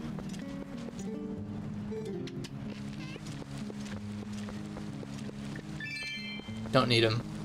Just need one thing of lantern oil and then just fill that baby up. Also, I could fill it up again. Like, I could pay for one and then fill it up again, but so I have a backup. But I might need to scoop up something else, so, like, let's just go with that. I think one lantern's worth of oil is plenty. Now this, I love this shit. The unfortunate thing is the combat can only be built around these techniques so much because most of them are optional. But it does make fighting enemies like Darknuts really fucking fun. This shit's dope.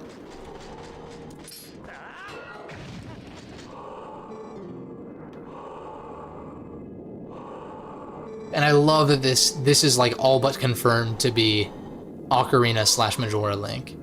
I don't care about the split timeline thing. Like, it's not like Adult Link versus Child Link. This is the same Link as those two games. That's my headcanon. Because it makes sense. Like, after Majora's Mask, you don't see him again, and he's wandering the Lost Woods, probably becomes a Skull Kid, and then grows into a Stalfos or something like that. I don't know the exact science behind it.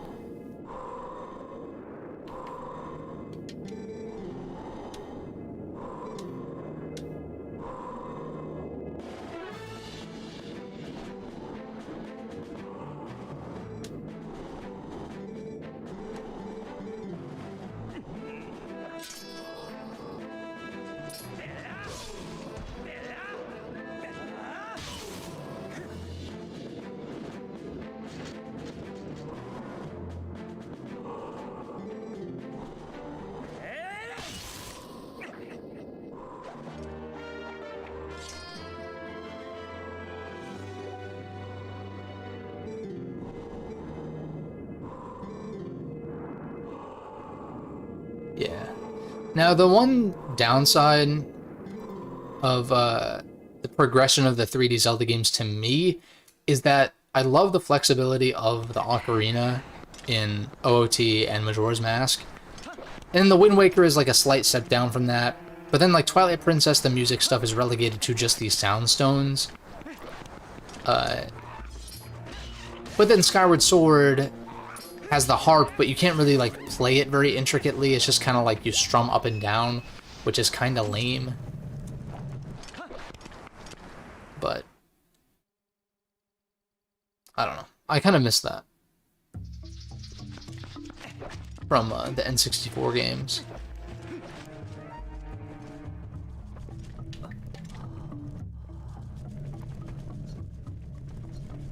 And I guess we're just doing this. I don't really feel like stopping, so why should I, you know? Give me that.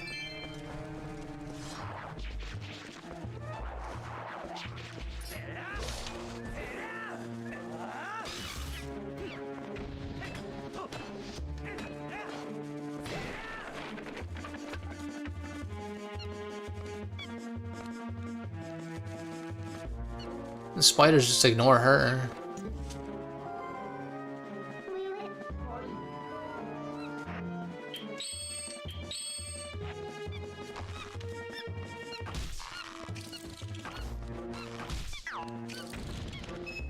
I kind of love that the spiders don't even react initially. They just, like, fall and die.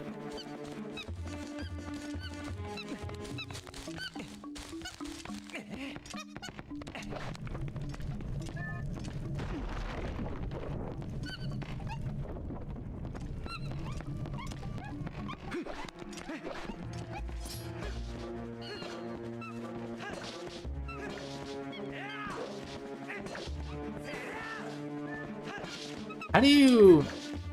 I feel like you can knock it to one side or something.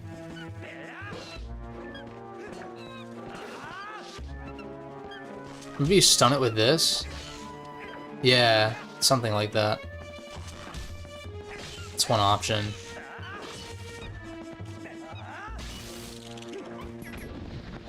Nice. I saw a blue rupee though, so I want that shit. There we go. Now this... Can you, like...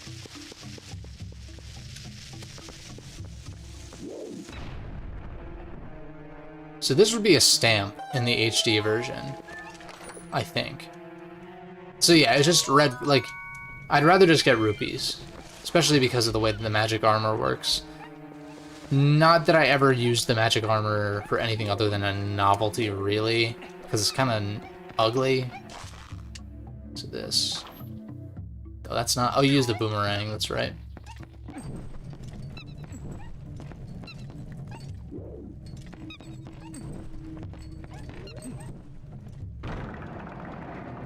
Okay.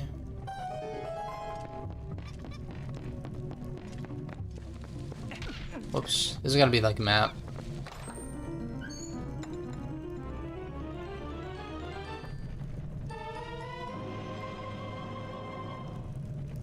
Let me take those. I could definitely do... I could probably do this one without the map, but it's like... why? It's like so arbitrary. Like, not get it when it's... I can understand not getting the map when it's out of the way, but I'm pretty sure the bridge breaks here. Yeah.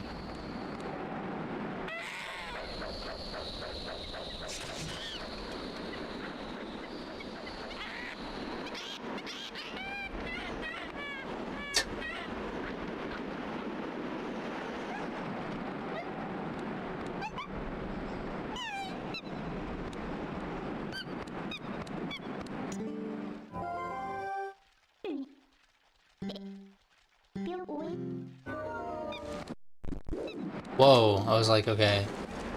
Calm down there, dolphin. So which way is it? This way first, yeah.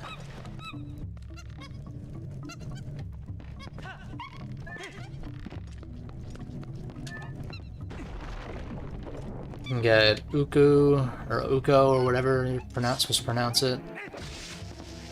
Not exactly sure how you're supposed to pronounce that.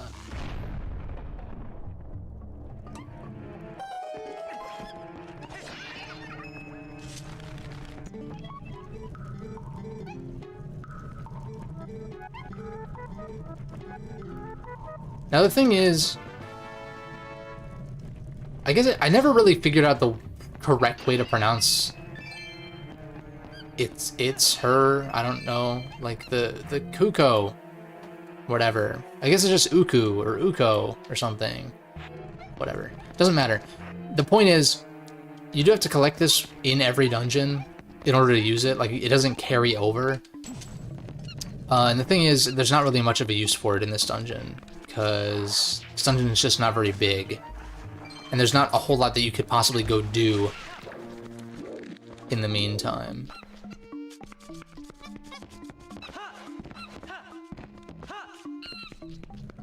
Just follow the monkey for now. Oh.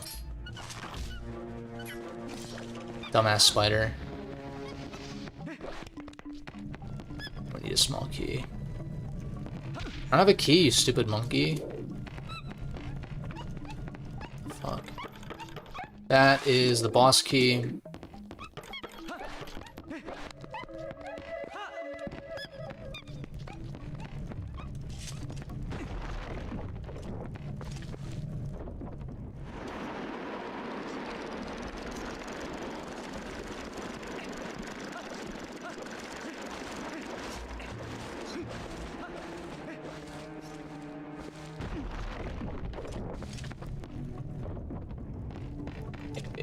This is a small key, I think. Yeah.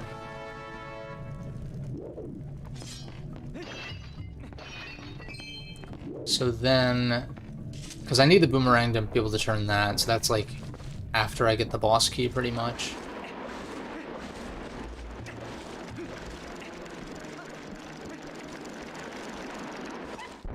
Like, the goal with this dungeon for me on repeat playthroughs is to just not really go the wrong direction too many times, and try to not waste time by fast cycling those auto-turning bridges.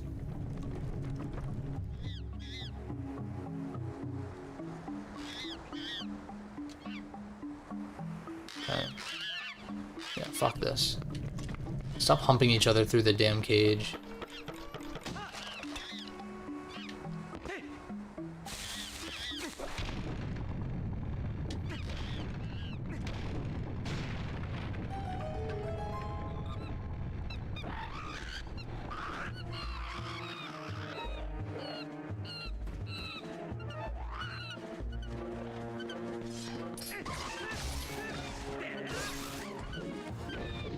That's it? They died super fucking easily, what?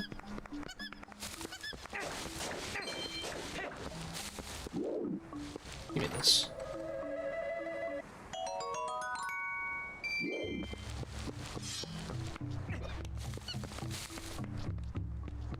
Okay. And they show you that you can use multiple monkeys to cross over larger gaps.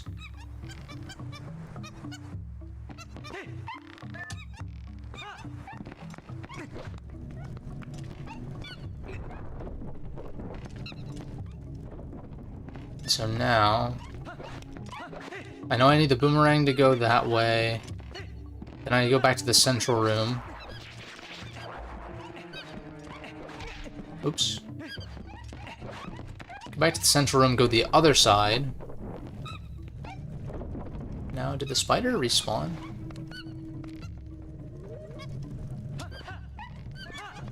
Never mind.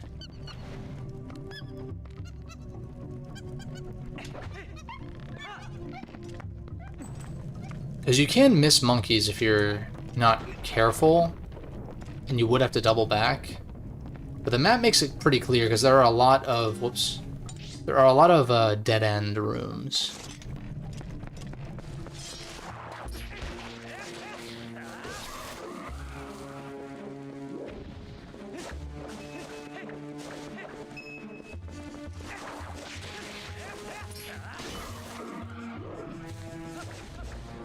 So we need the bomb frog thing, or whatever it's called, to drop it into these flowers.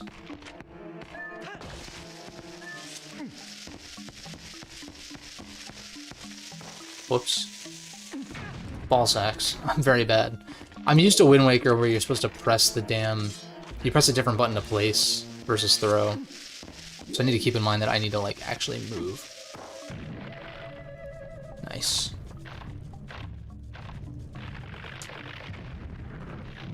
And he's fried.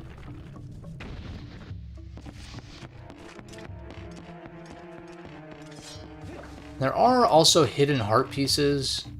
I want to say there is one heart piece per dungeon or something like that, I think.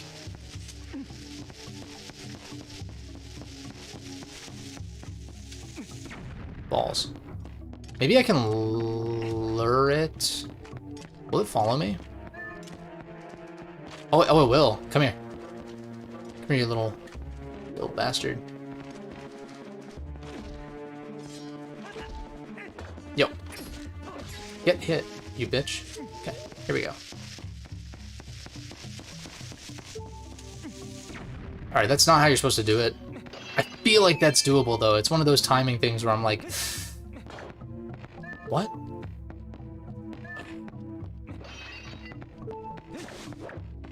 I feel like the timing is... I feel like that's doable, maybe. Maybe there's one on this side.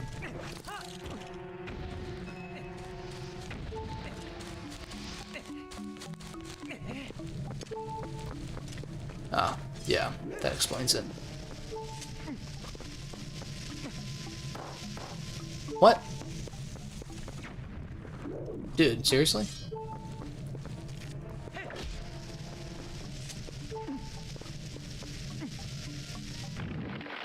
Okay, I want to say that's the piece of heart, but maybe it's the compass? Or, I mean, it could be a small key. I mean, I'm not even predicting at this point. I'm just, like, listing off all the things it could be. Alright, let's here. Yeah, okay, I thought so. Should have trusted my instincts more. Now, what I can also do is I can blow up... I want to say... hit detection on the sword is a little unfortunate.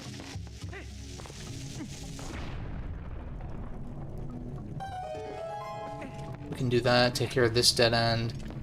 Oh, and you get the frickin' centipede, the ground centipede panel things, which are always a pleasure.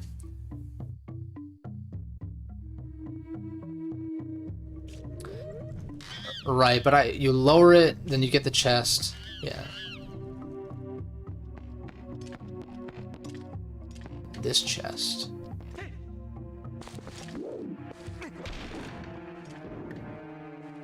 Is that just the small key? I don't think so. Oh my god. Link. Oh, it's the other side, that's why.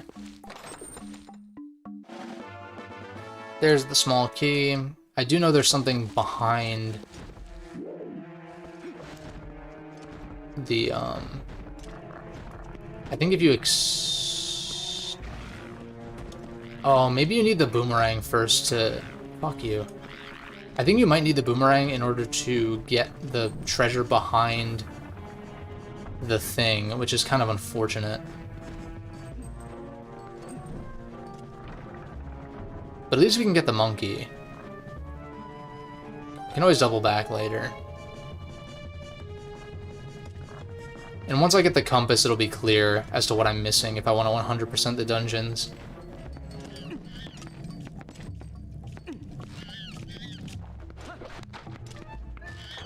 I mean, I'll take that.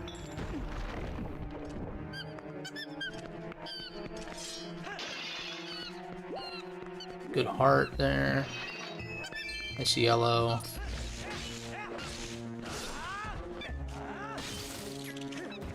Not too bad.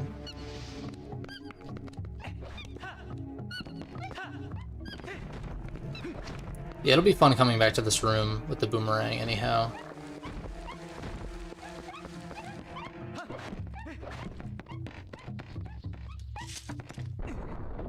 Now, can I go to the right?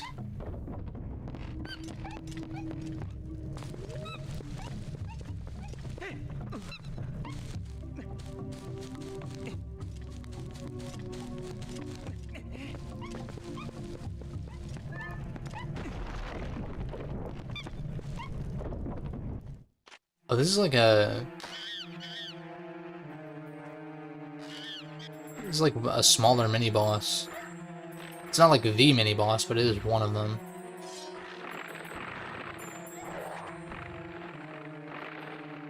Gross.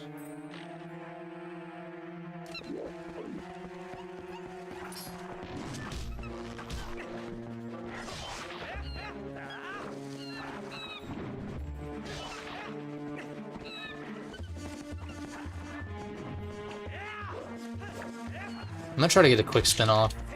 There we go.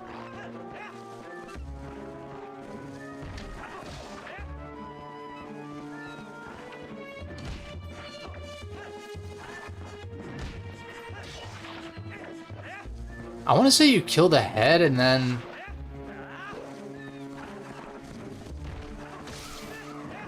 Yeah. And then you throw a bomb into the middle.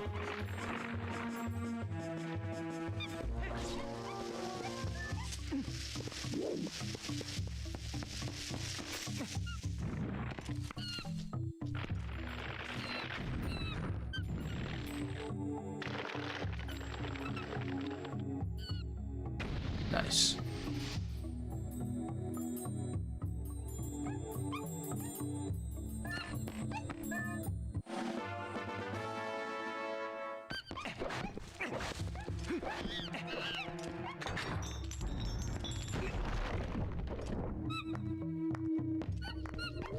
We're making good progress here.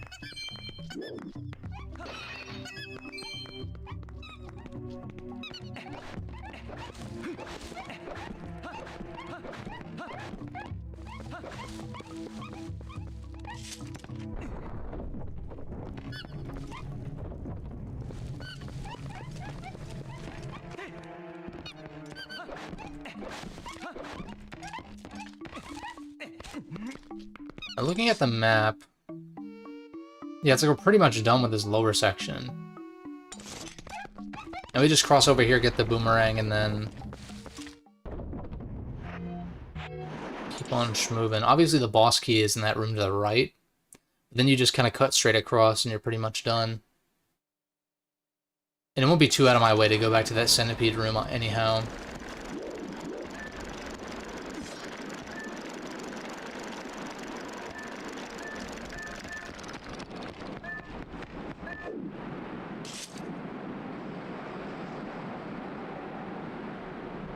Doesn't it rotate back? Yeah, there we go. Oh, wait a second.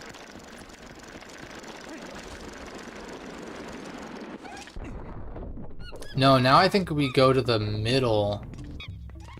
And I'm able to cross over because I have 4 monkeys.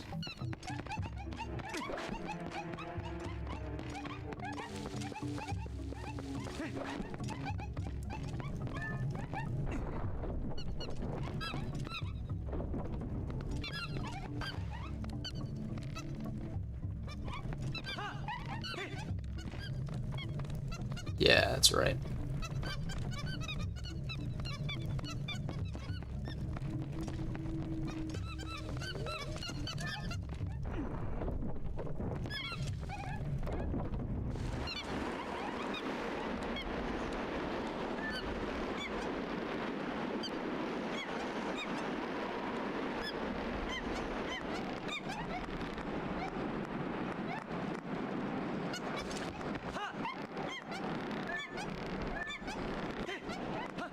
Nice.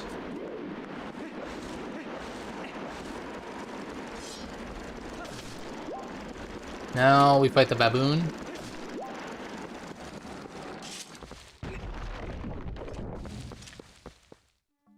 And then I literally cut through that, like right by that centipede room, so we'll just get the optional chest anyhow.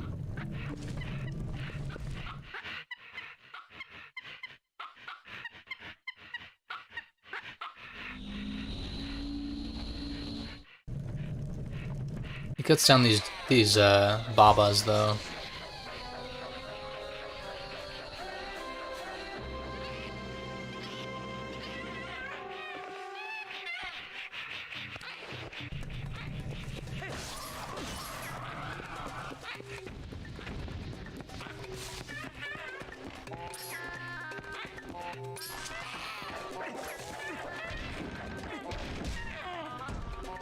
That's right.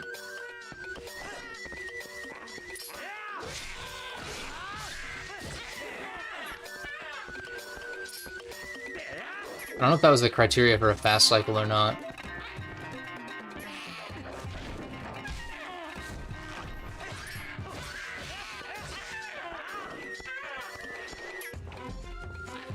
I didn't jump attack or spin attack, so that was kind of a problem.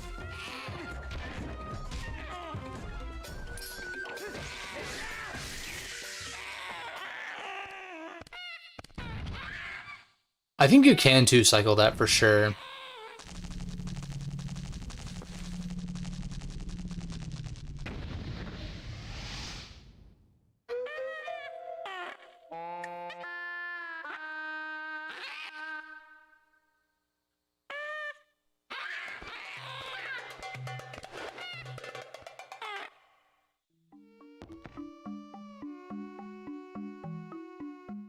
And the boomerang talks to us this one time and then never again?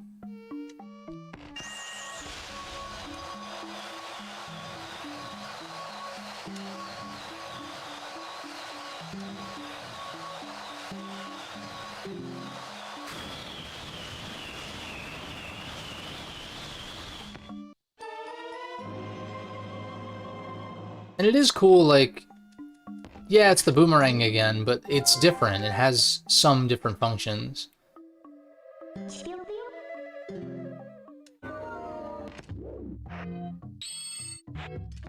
So now...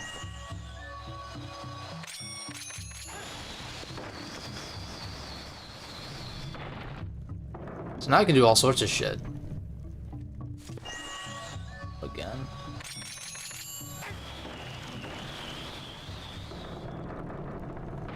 Really?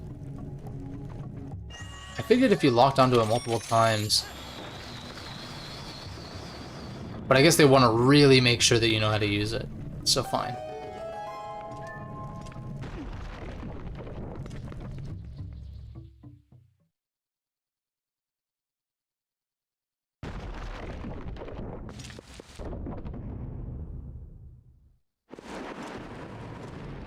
So let's see here.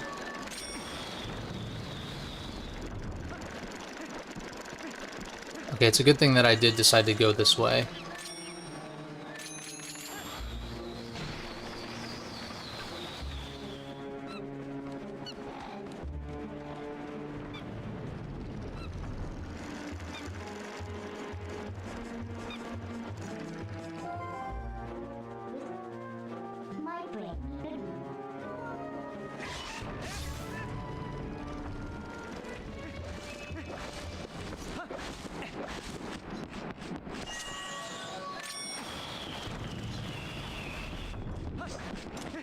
Nice.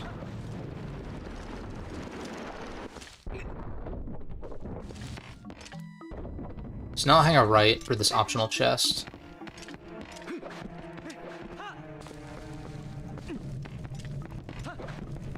So I want to have as many rupees as possible going into Kakariko.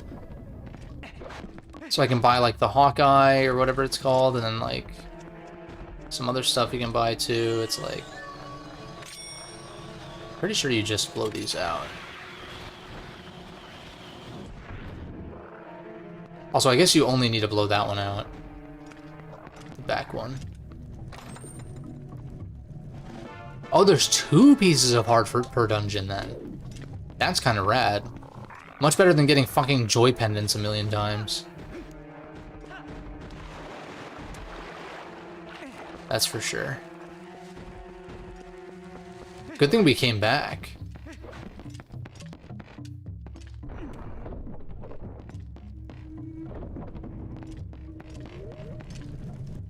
So now I just cut straight across, get the boss key, and then we go north. So pretty straightforward here. Whoops, I don't know what I hit there, but okay.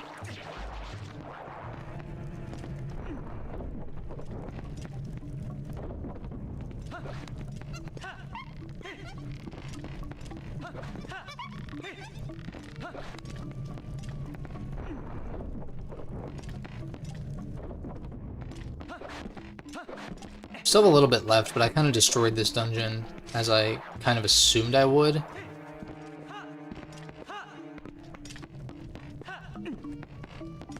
It's not exactly, doesn't exactly have a whole lot going on. Now, I think you start from this one, but I don't remember if it matters as long as you follow the path.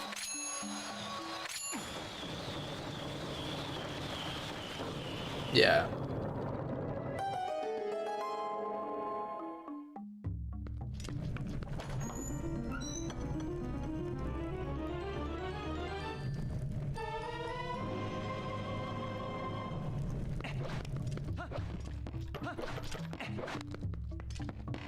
Now, it is interesting that the compass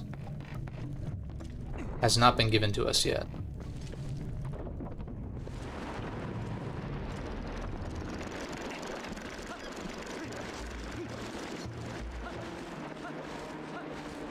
But I think I've gotten all the monkeys so far, I'm pretty sure. Pretty sure. There's just a bottomless pit. And I want to say you need a small key to get through... No, never mind. But there are monkeys on either side, I think. So I am gonna do that.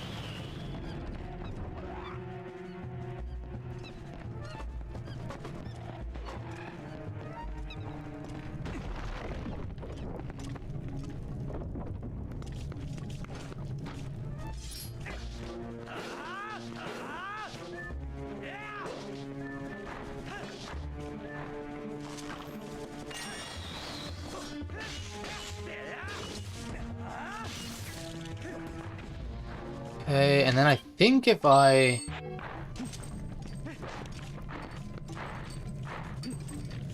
That's how you do it.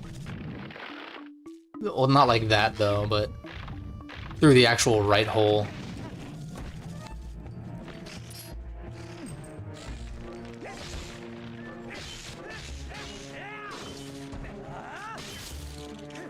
Okay. Now, I want to say that I can do this.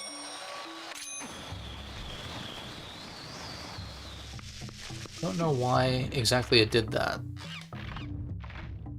I would have thought that it would have dropped into this thing. Nice, red rupee.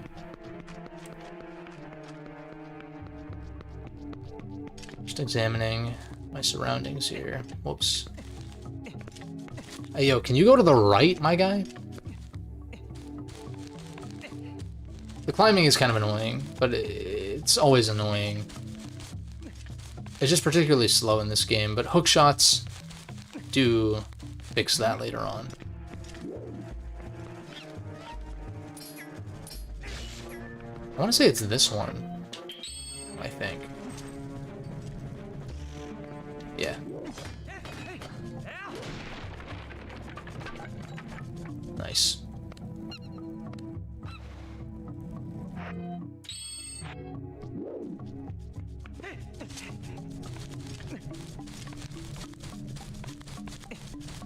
Okay.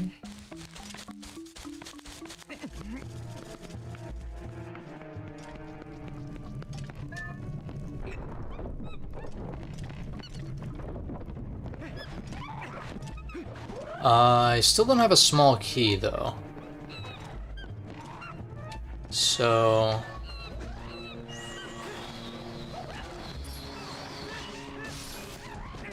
well, maybe... wait a second. It would show that I had if I had a key, right? So definitely not.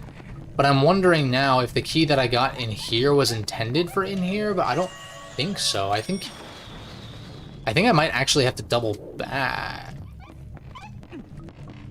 Maybe, unless it's... I don't know, I'll get the compass at some point, and then I'll be able to tell.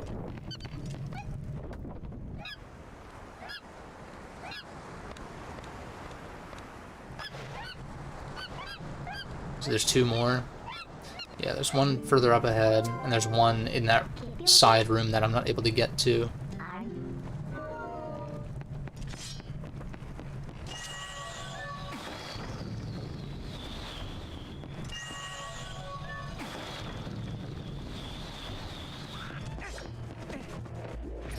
You bitch. You bitch!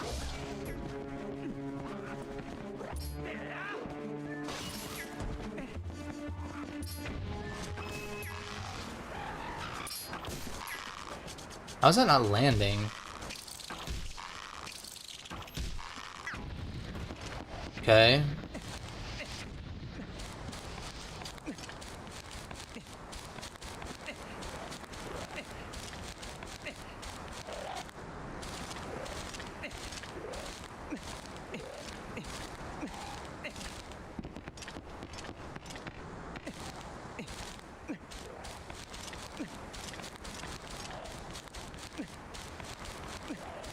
Hopefully I do get a small key, unless, like I said, I used a different small key than I was supposed to earlier on. That's kind of what it seems like to me, as of now. Wow, it's not even 200. Maybe it's 300 is the first cap, and then it's like, I don't know, something like that. But this one I remember having a little bit of trouble with, although you just do...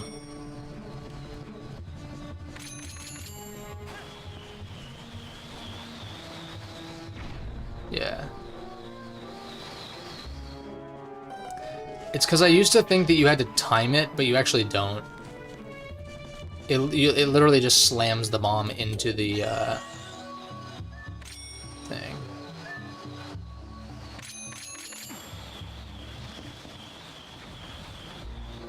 Balls.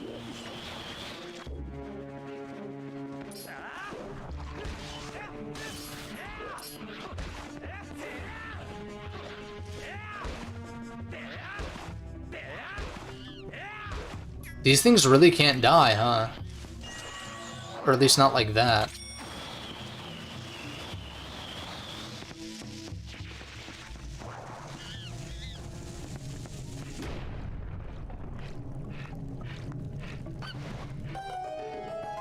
Okay. Now, I'm a little concerned. Oh, wait a second. That might be the small key we're looking for. Or it's the compass. Balls.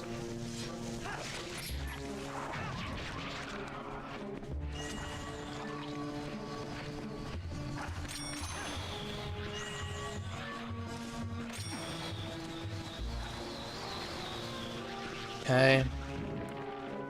Please be a small key and not the compass. Please. Then again, if it is the compass, it'll just show me where the small key I'm missing is, but...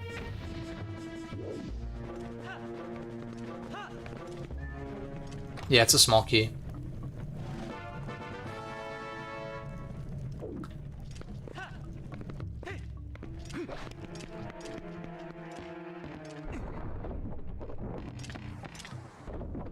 Okay, isn't there a shortcut back? I guess you just fall down here. And then gotta hit both of these. And then hit this one again. And hit this one again. Alright.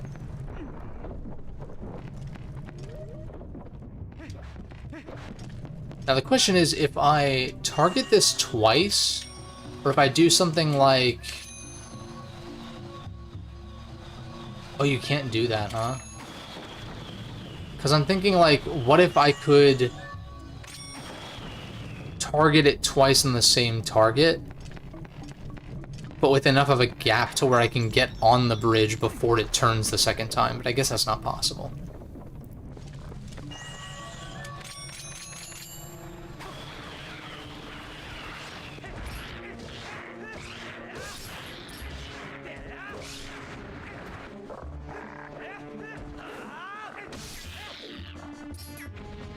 Okay.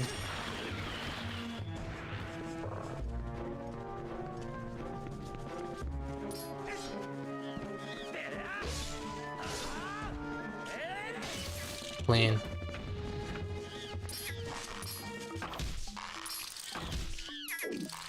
Any more? No. Nice, nice, nice.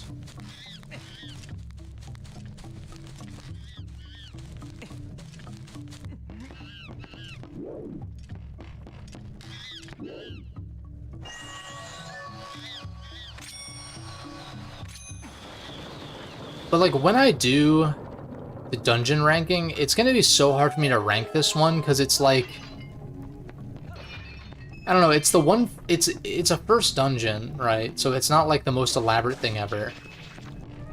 But I like the monkey gimmick, I like the Gale Boomerang. But like besides that, it's like kinda...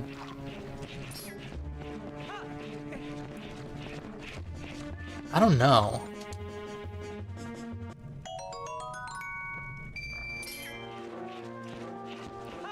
I think this is probably just a neutral one. Like, it's good. It's definitely of the better first dungeons for me. Like, Dragon Roost is so nothing that I don't really care for it that much besides aesthetics. I'm going the wrong way also. Deku Tree is, like, super simple, but I like that you can... I kind of like that you can do Deku Tree super, super quick if you want to, if you know what to do.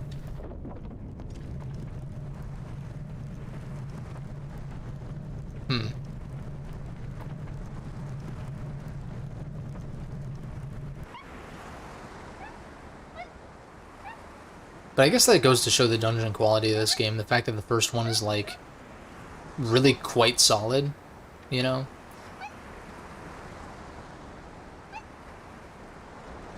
It's tricky, though. I'll have to figure out the criteria for what I'm going to do that tier list on. And obviously, I'll have to wait till I'm done with these, but... Hell yeah. There is probably a fairy. I don't think I'm going to need it, but... You can never be too careful.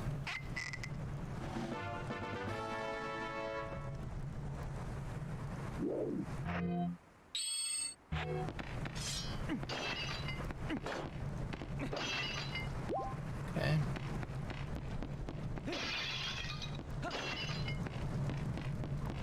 Let's do this.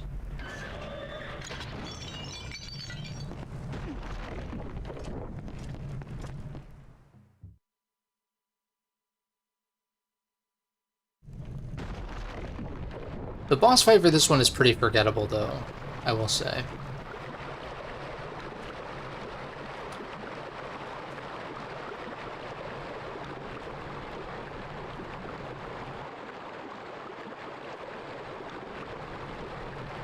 Like, it's good, it's cool. I like that the monkey helps you halfway through, but compared to a lot of the other ones, it's just like giant Deku Baba. Although I always liked the subtitles that they give the bosses. Or like, yeah, Twilight Parasite, Diababa.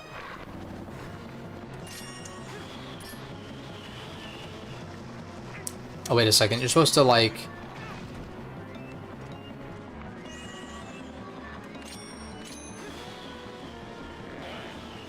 Yeah. That's the money.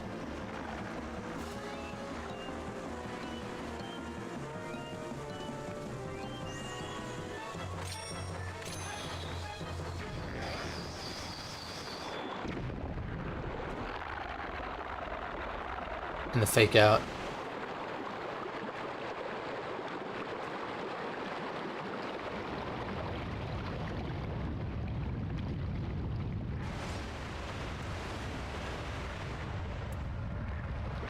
Now this one you can one cycle for sure. I don't know if I'm going to be able to pull it off or not.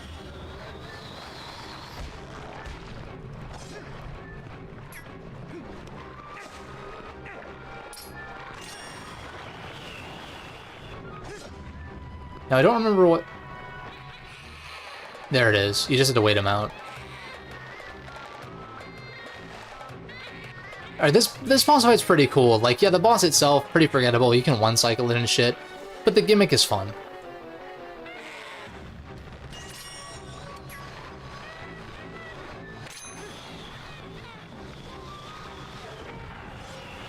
Let's see if I can do this.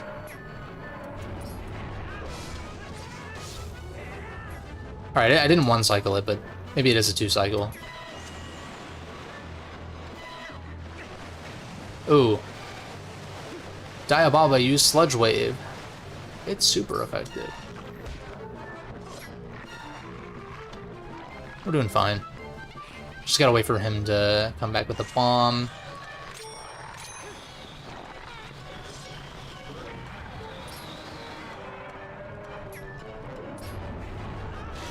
Yeah, okay. That's what it is. You just finishing blow. Or ending blow, or whatever it's called.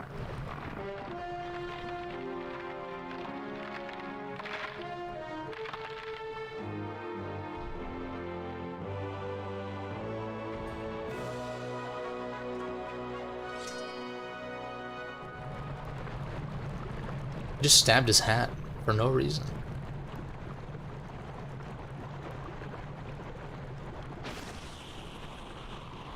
And there's the fused shadow.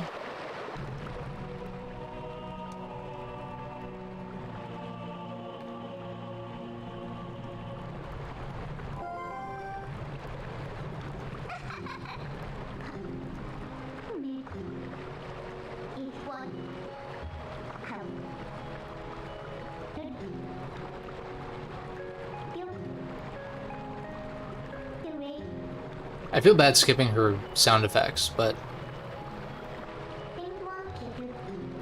maybe I just won't for her dialogue. Because the sound design for this game is just insanely good.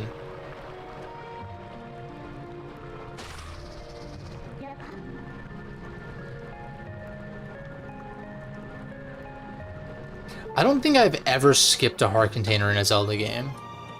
I've never felt compelled by doing a 3-heart challenge or anything. It just feels wrong because it's literally sitting right fucking there. But I do wonder, like, I'm assuming it stays there. Like, if you come back, but you'd have to go all the way to the boss room from the beginning of the dungeon if you wanted to come back for it, but even still.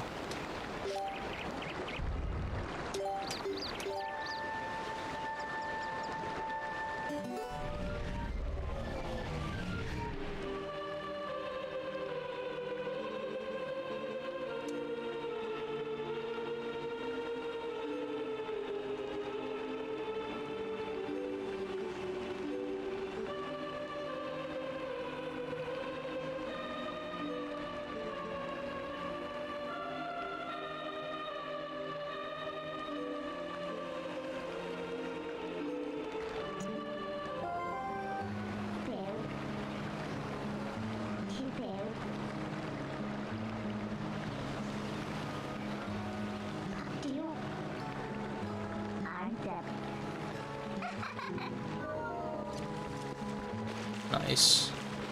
Now, I don't think... Like, I know when you do the Kakariko one, you can get a piece of heart. Or maybe a couple. There's not really much else to do here. And I don't really see a reason to go back to the village. I say we just press on.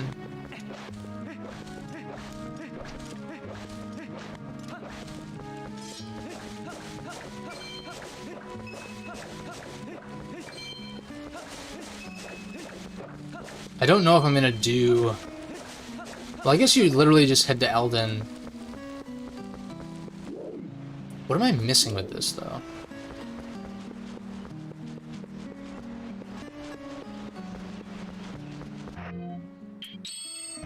Because I feel like you do get a chest from lighting these, but I just don't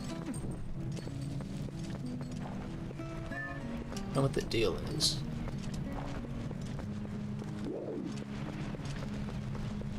Or maybe you, like, then blow them out? I don't fucking know. Nah. It's whatever.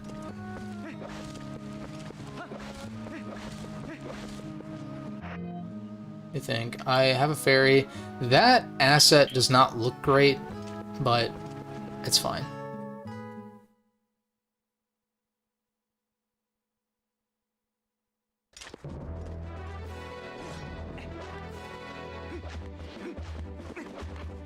Alright, is there horse grass somewhere?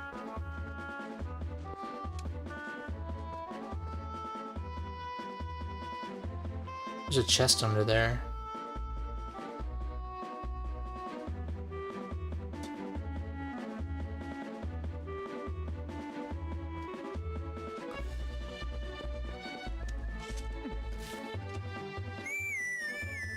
Now, I know that they wanted to give the player a lot... Oh. Right. I know they wanted to give the player a lot of room to use Epona, but to me, that criticism people have of Ocarina of Time's Hyrule Field applies to Twilight Princess as well. As much as I love this game, Hyrule Field is way too fucking big for its own good. Well, it's not that it's not the size of it, it's just that there's not a whole lot going on, I guess. It's kind of empty. And it's more noticeable in this game than Ocarina. I think there's a piece of heart up here somewhere. I want to say there's like one in a tree or something.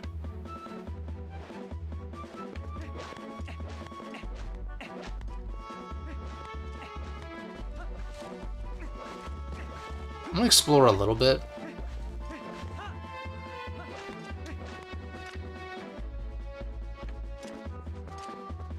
I don't know if you need the hook shot for it though, but I...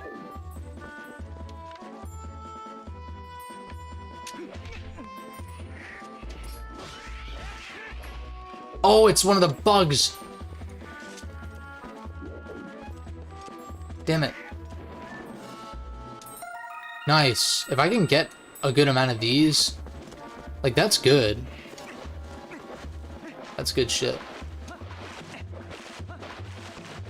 Now the question is, how do you even get under there? Oh, it's a hookshot thing. I see. But where is this? Where is the tree piece of heart? I think it's up on this hill somewhere.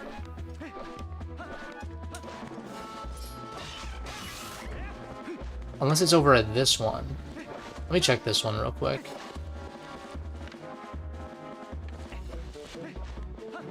I don't want to waste too much time, but...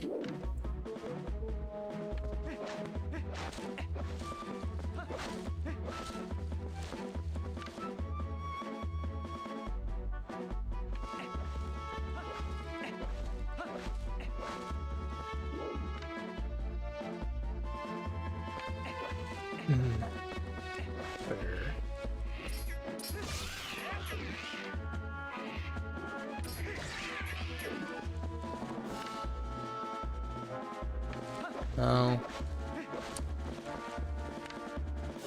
Maybe it is this one up on the hill.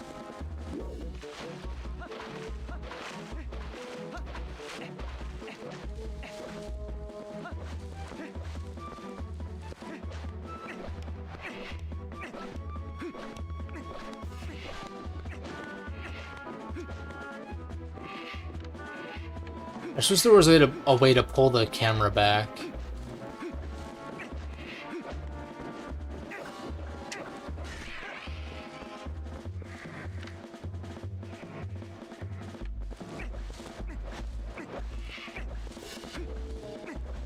Not over there, is it? I am just gonna Google this real quick because I want to snag it if I can.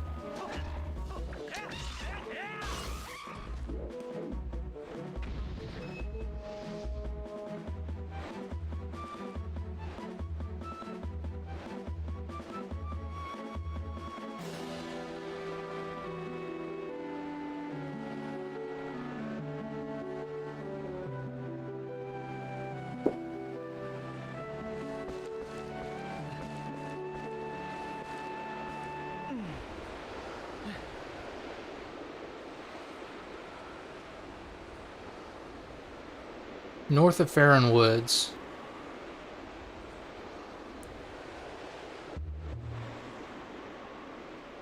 There's one in Kakariko Gorge as well, north of Farron Woods.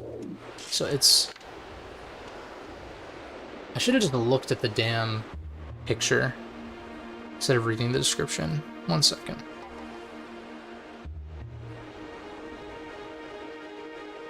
This track is amazing anyway. So it's like at the top right of one of these super tall trees.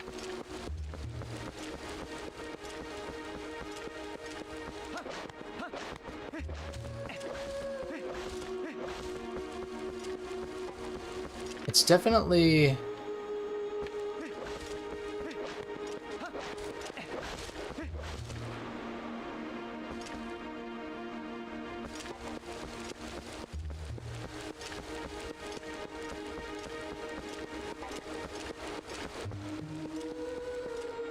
It's like a tall, skinny tree.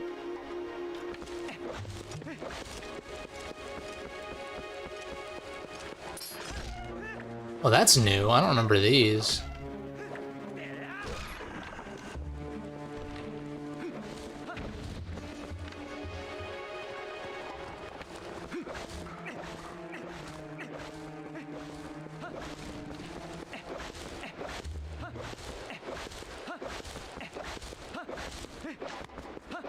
See if I can figure this out.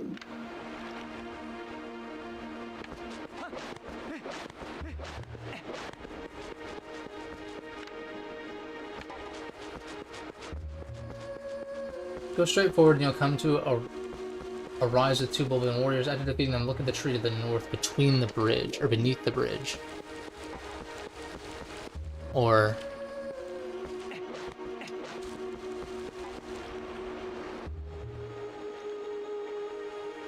before the bridge, rather. This one?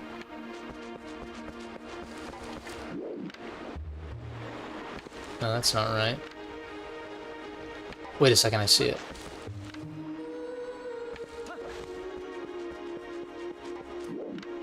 There it is.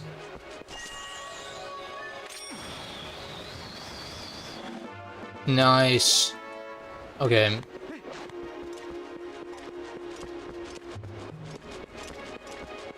Now, I obviously don't have Epona yet. Otherwise I would do the hurting one. Oh, this guy. Dear God. He did not transition well from Majora's Mask, I gotta tell you. That outfit.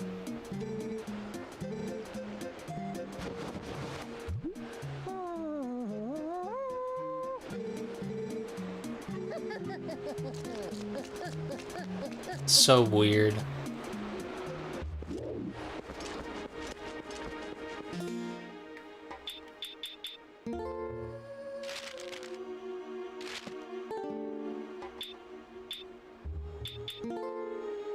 So I do have one golden bug. I don't know, maybe it wouldn't be too bad going for all the golden bugs, but then I say that, and then I look at this and I'm like, ah. I feel like I've gotten most of them in the past, though. Maybe not all of them. Also, yes, my wallet does hold 300.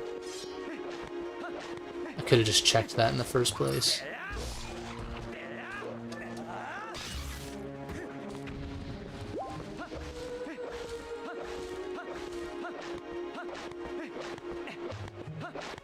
This is the second Twilight area. I'm like, do I do this now? Do I take a break? Do I save this for next time?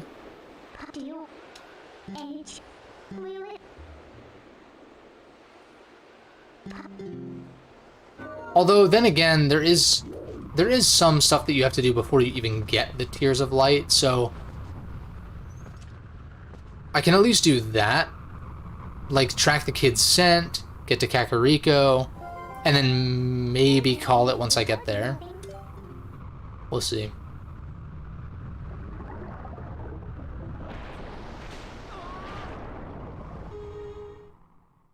I'm just glad I got that extra piece of heart. After running in circles for like five minutes. Oh my god, he got stabbed through the head. Oh, never mind.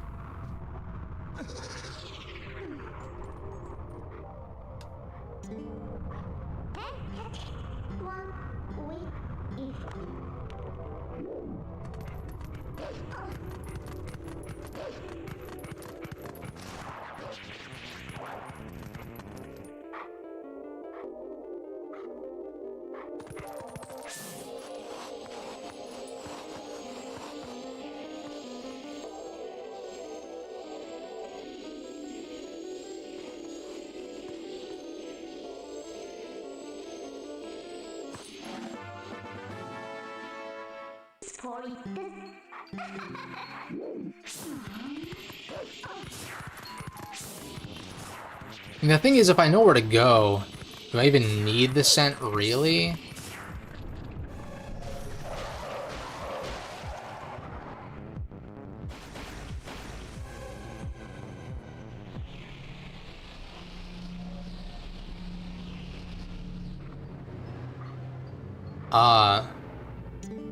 Oh wait, but you can teleport in the Twilight Realm, maybe.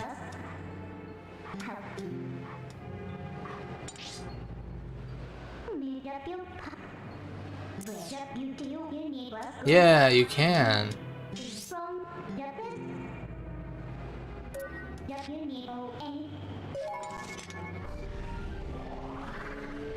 That's right. But then, obviously we're a little ways away from Lake Bed. But after Lake Bed, when you get the ability to transform whenever, Good shit. Love it. So the bridge, this...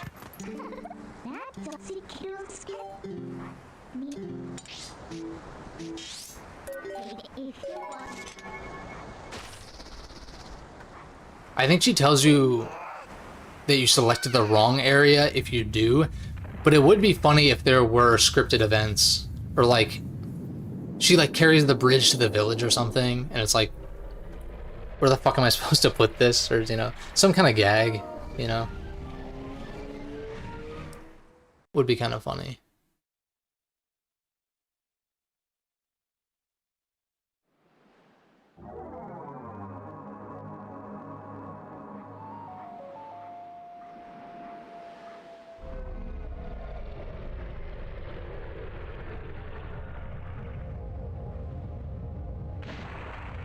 There we go.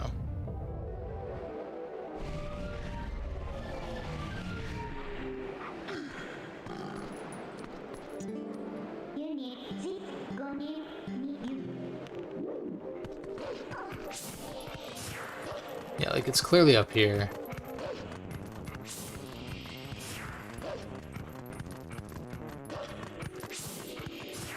Can you just dig on, yeah, on that right side?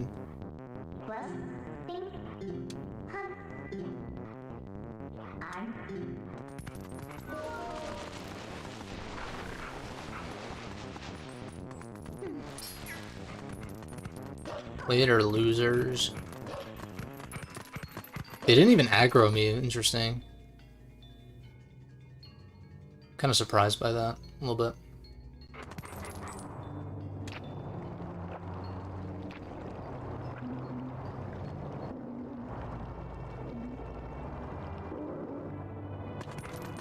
Let's take care of these guys real quick.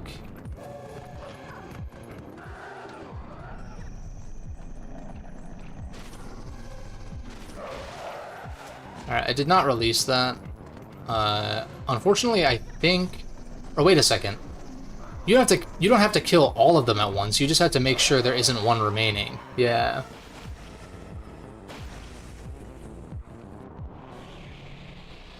It's all coming back to me now.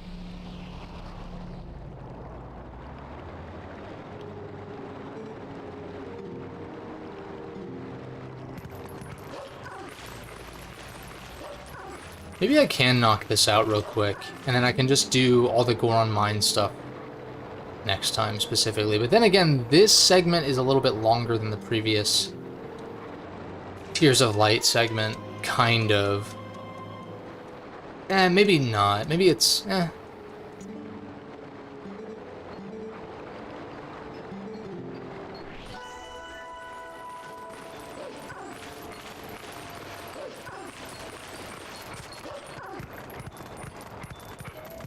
So, first and foremost... Oh, whoops.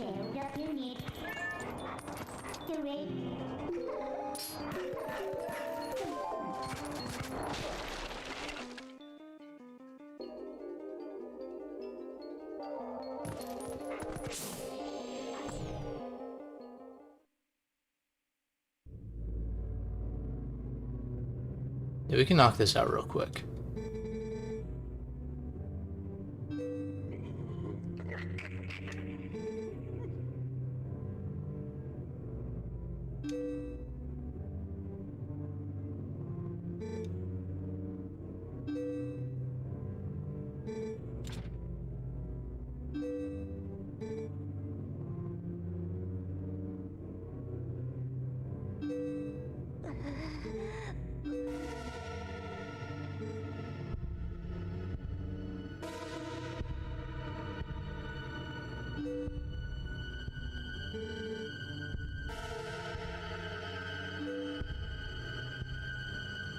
That's dark, jeez.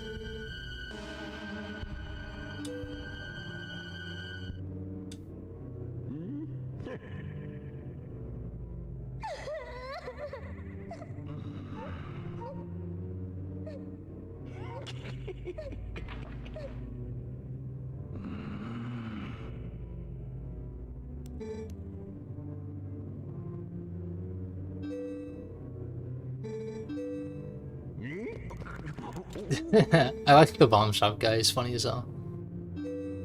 I love it when you take the lantern out in his shop and he just like slams the desk and dumps water on you somehow because of all the explosives.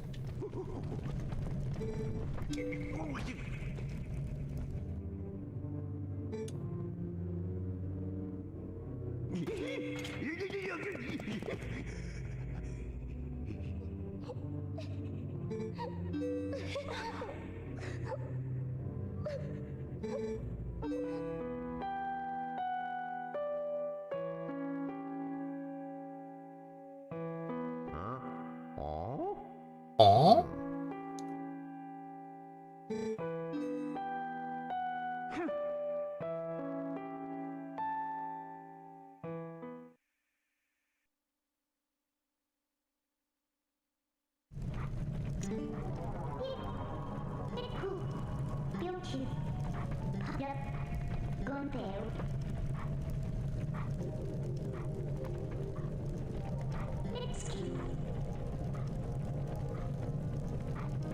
Not very subtle, is it? That's funny.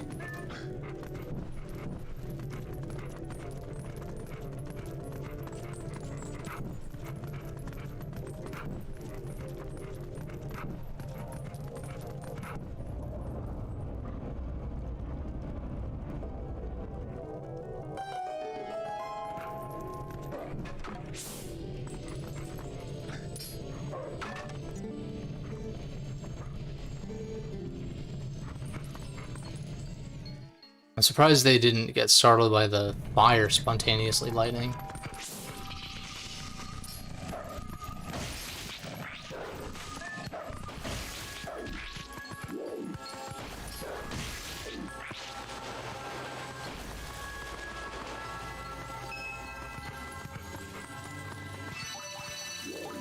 Good old Dominion Rod statue. Let me just get out of here through here.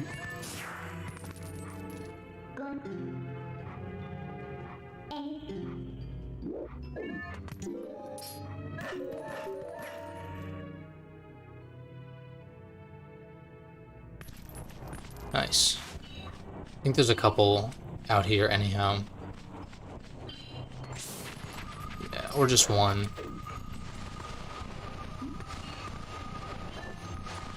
Yeah, I was like, what?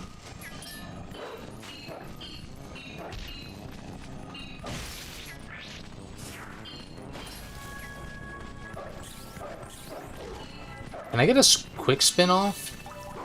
There we go.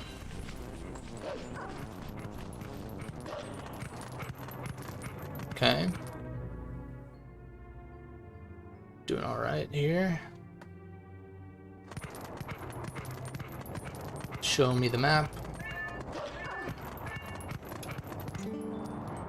Not what I meant to do.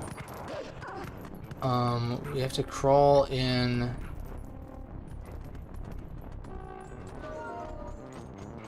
Through here.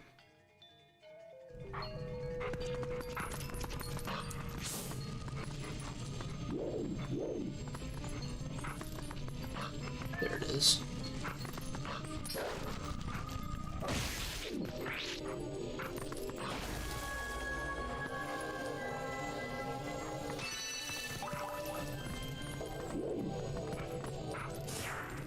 Drop.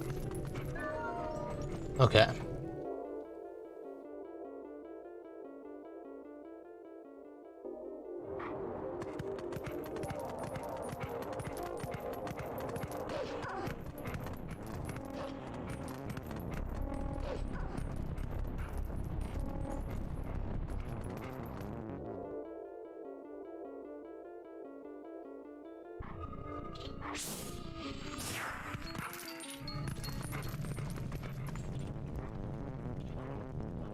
Before we do that, there's one back in here. Oh, that's right, you have to light the... Where is the stick? There's one.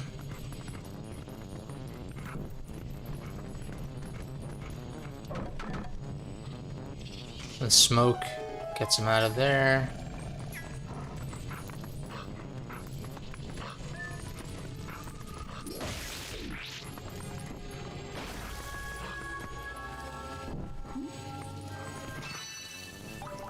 Okay.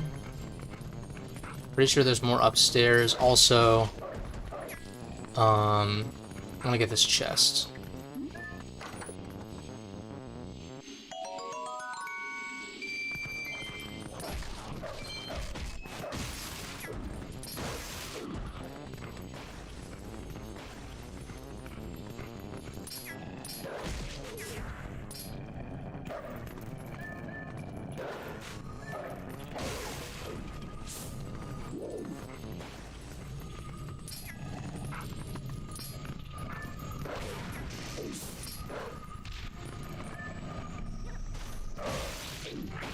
Okay.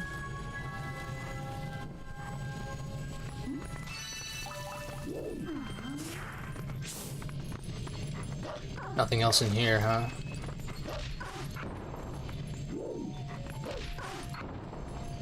Oh, yellow rupee, not bad. But now, as for getting out of here...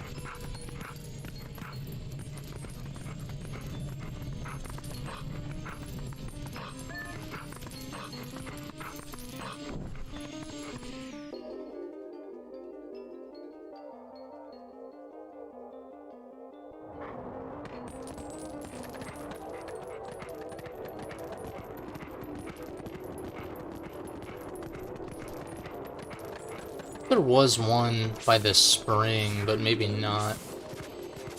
I mean, it must not be. But now... we can go this way.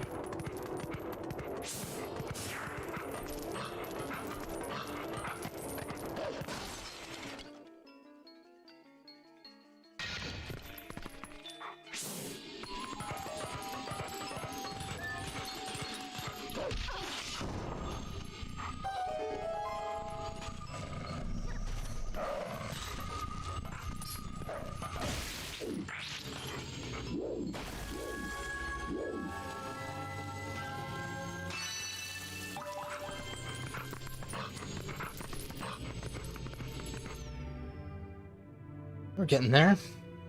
Slowly but surely. What is that? Are we halfway done? 2, 4, 6, 8, 10, 12, 14. Yeah, exactly. Exactly halfway. Now, I might as well take care of this one first. The one where the house blows up. I do... This one was interesting, to say the least. Because, like, you blow the house up, and then this... You don't even have to worry about killing the bugs. Balls. Yo?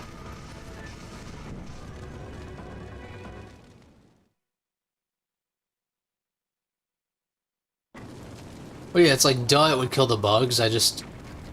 always thought that was interesting. Must have been a storehouse for barns.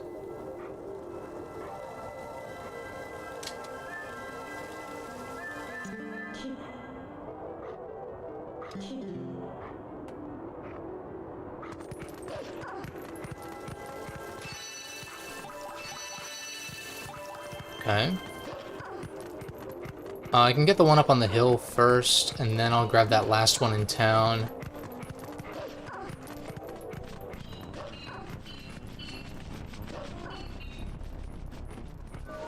There's actually kind of a lot to do after this before Goron Mines. Because, like, I'm pretty sure you wrangle Epona back, so that way you can go back to Ordon and get the iron boots.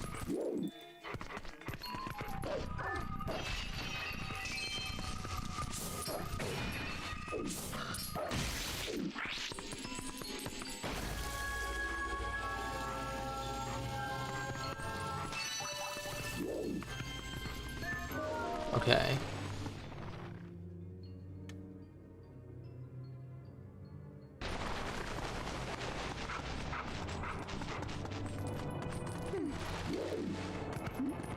But now...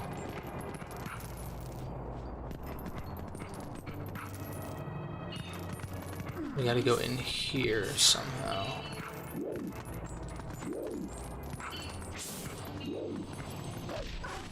I need to remind myself how exactly... Oh wait, I think it's this way.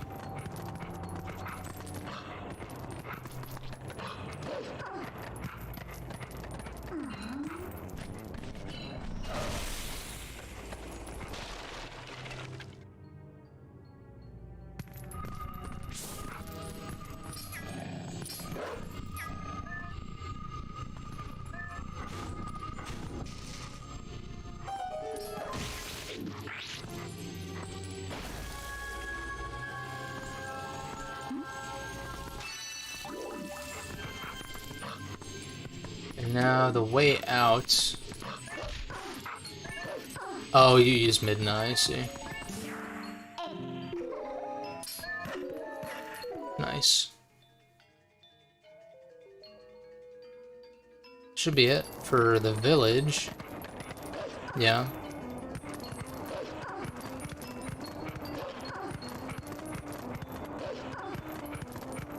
Oh, we can also use the Howling Stone that's up here, I think. There's one.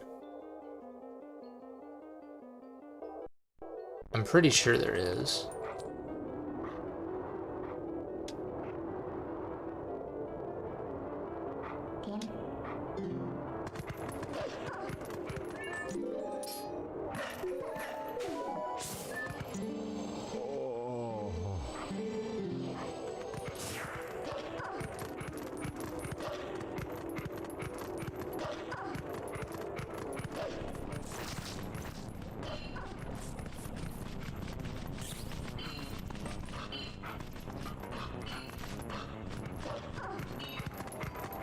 Pretty sure there's a Howling Stone, yeah.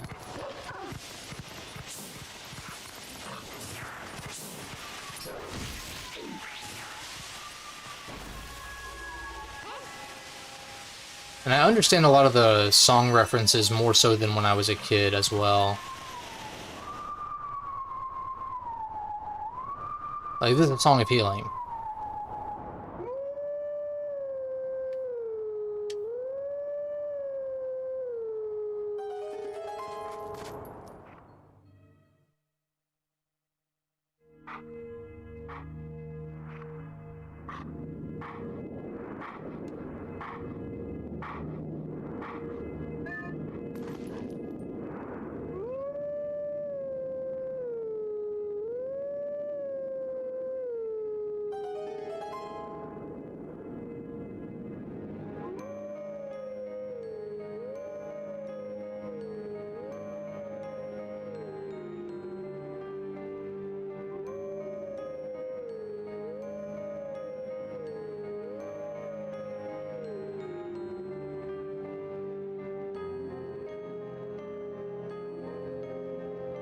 Definitely gonna get all of these. I usually do.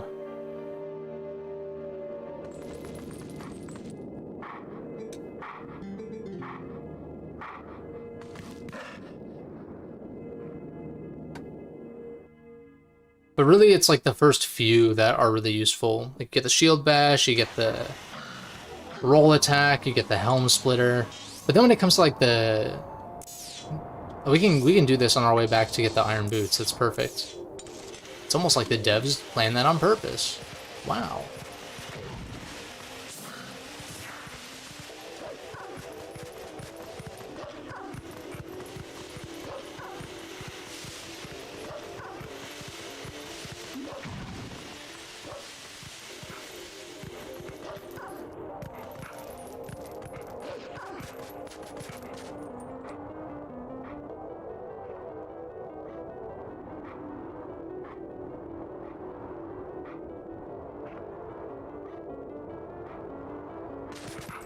Okay, so we got another one of these, although it's with 4 this time.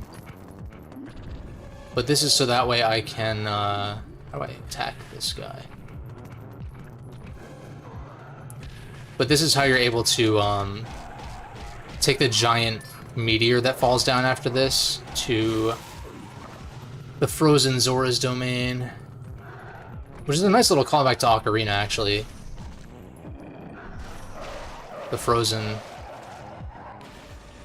Lake kind of vibe. But then they have an actual ice area north of that, which I think is cool. It's like the first set of dungeons in this game is very throwback-esque, you know, like, it's a grass, fire, water, you know, it's that traditional kind of thing, but then once you get to the last four, well, the next four, that is, changes it up a little bit. Okay, well, it's fun.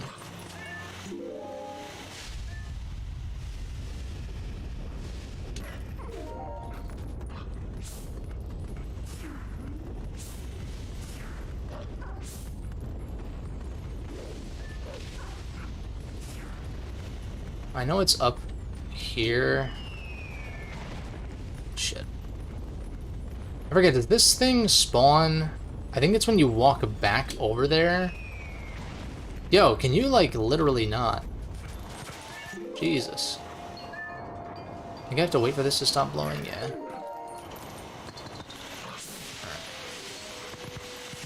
Maybe the meteor does just show up,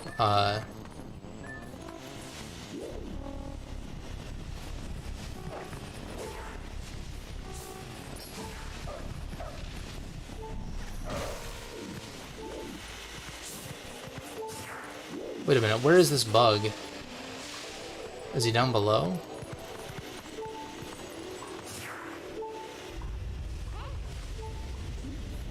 I want to say he's down here. Yeah, there it is.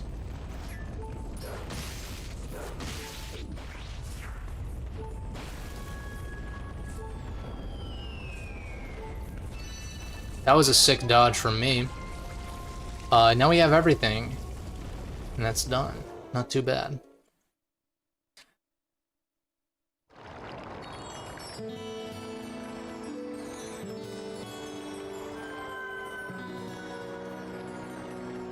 The more I think about it, the more I think the HD version just cut some of the bugs. Like, maybe you only had to do 12 or something instead of 16.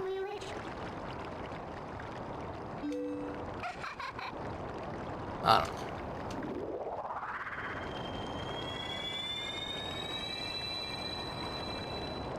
But assuming that the Epona thing happens, like, right now, I can knock that out. Maybe buy, like, the Hawkeye and... I don't know. I just love playing this game, so I don't necessarily want to stop, but I do need to, like, do other things. And also, eat. But it'll just be further incentive for me to stream, which is always good.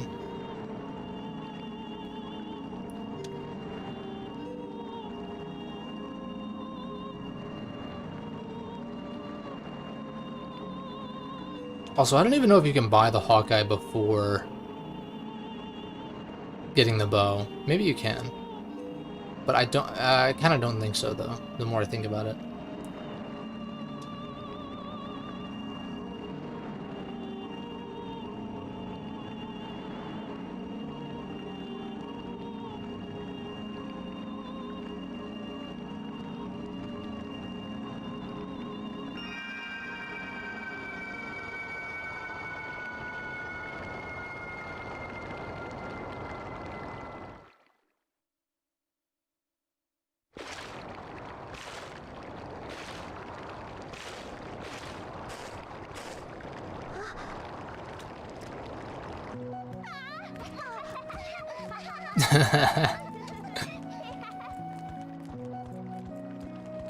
Like how Mallow's just like chump, keeps walking.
trying to make heads and tails of what exactly I'm looking at. Like, it's just a giant molten rock structure.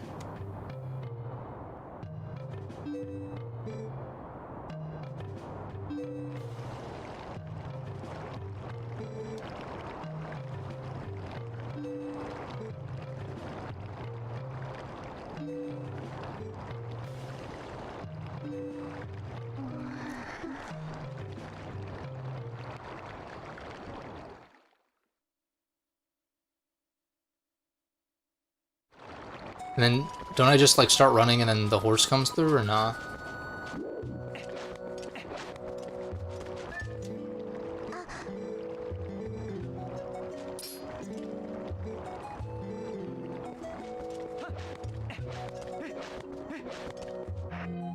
Also, with the...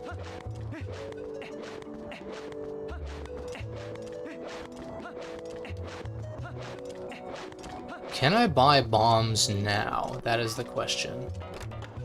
Because I definitely will if I can.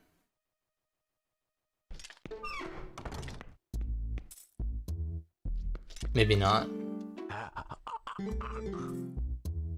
Okay, not yet. However.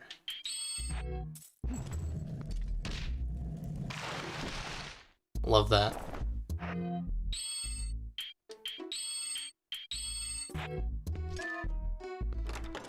Yeah, so I think you just have to go and fail the... Wait a second, I haven't caught a stray ox, though. I thought you were supposed to do that...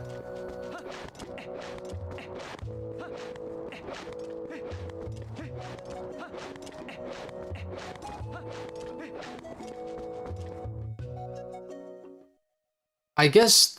No, maybe you do it when you go back. For some reason, I always thought that you catch the ox in the beginning of the game, but I guess they do save it until now when it's actually relevant.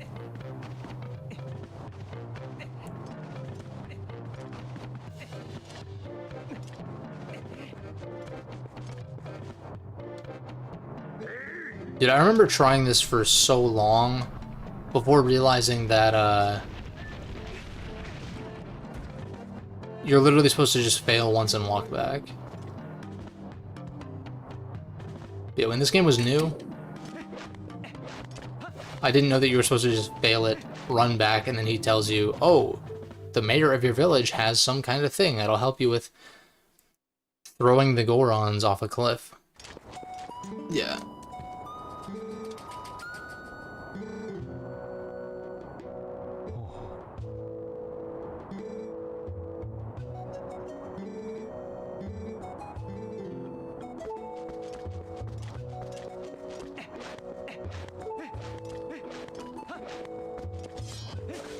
Give me that heart. Now this is where you get the horse, okay.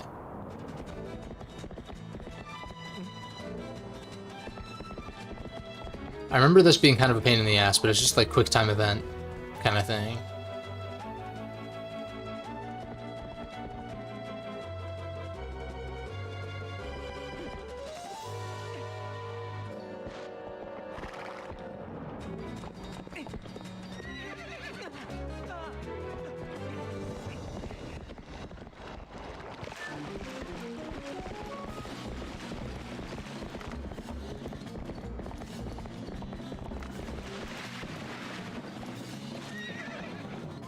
Okay, that was like super easy. Never mind. I probably just struggled with it when I was a kid, like on a first playthrough kind of deal.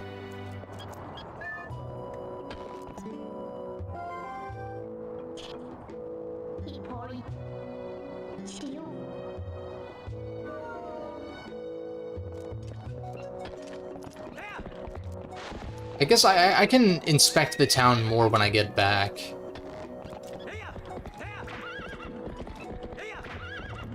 But I might as well ride back to Ordon.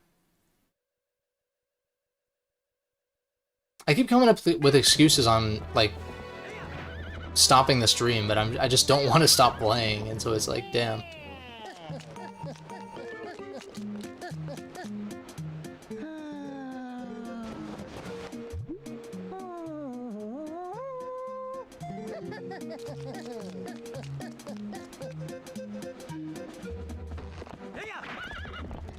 check out this letter.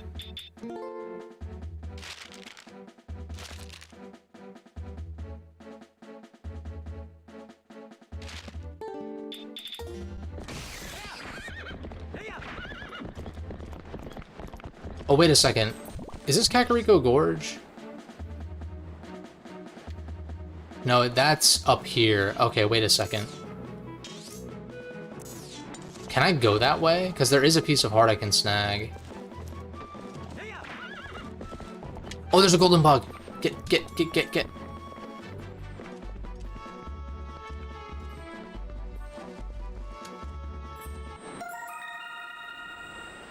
Forgot about that one.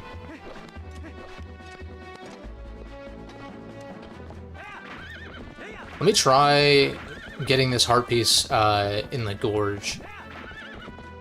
Which I want to say might be possible, but maybe Midna stops us.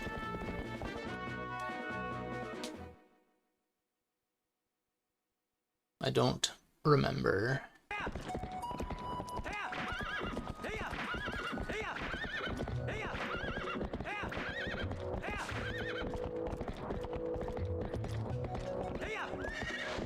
Alright, I bet if I actually had speed, I could do that. Maybe. And test it. Yeah. Okay. So let's inspect this area over here.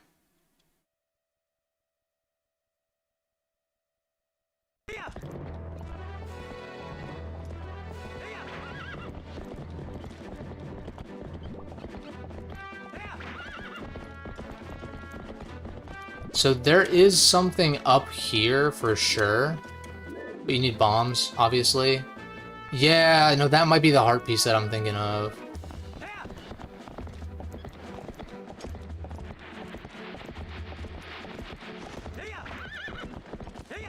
I still want to explore a little bit, though. Because I usually don't go too far off the beaten path this early.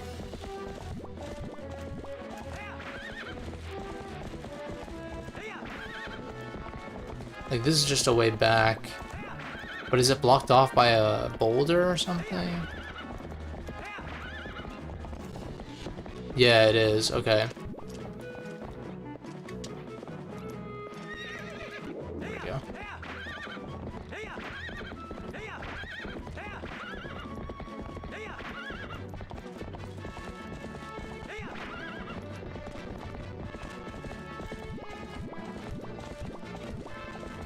And so this is blocked off by Twilight. Yeah.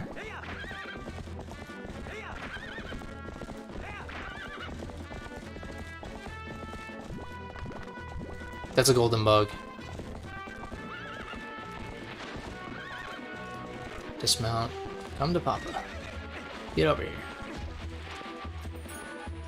Yeah, buddy. You love to see it. Come on. Let's get the fuck out of here. The question is there anything to find in these bodies of water?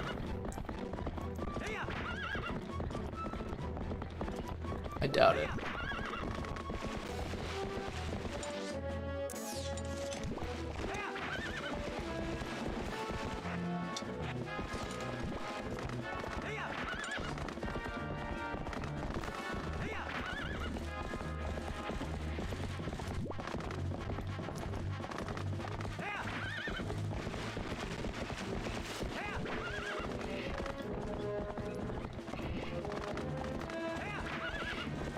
Interesting that you can view. Oh, I see. That's why they call it a gorge, I guess.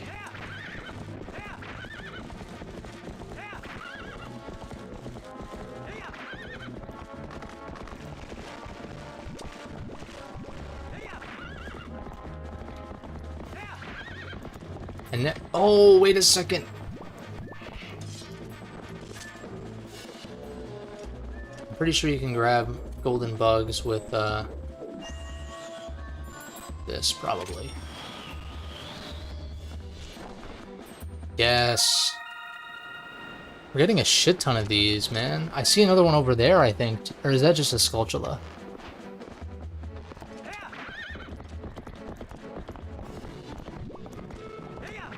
Is that a grapple point, actually? It's a grapple point. Up there's another bug, though. But I do need the hook shot to get up there. And I bet the boomerang doesn't reach. Probably not. No. What about from horseback, though? Wait a second. Thought I saw something. What about from horseback? Will that work? I kind of doubt it, but it's worth a shot.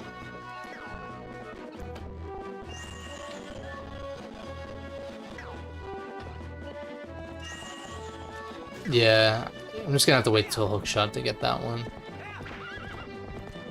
That's bombs. Okay.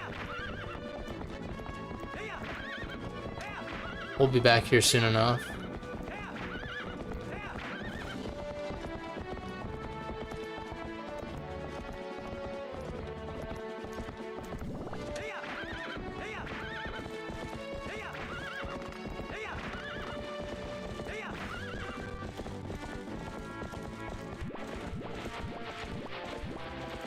There's another one. These bugs are everywhere, dude. I guess most of them are in Hyrule Field, right? So it just kind of makes sense. Where'd it go? Where'd it go? There it is. Shit. I might be able to... Hey, yo? I might be able to boomerang it to me.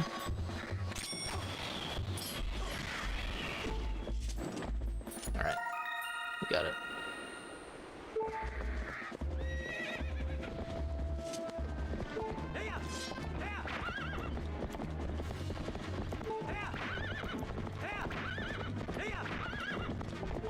Thankfully, I can just go in the spring and fully heal. This game is so fucking good, dude.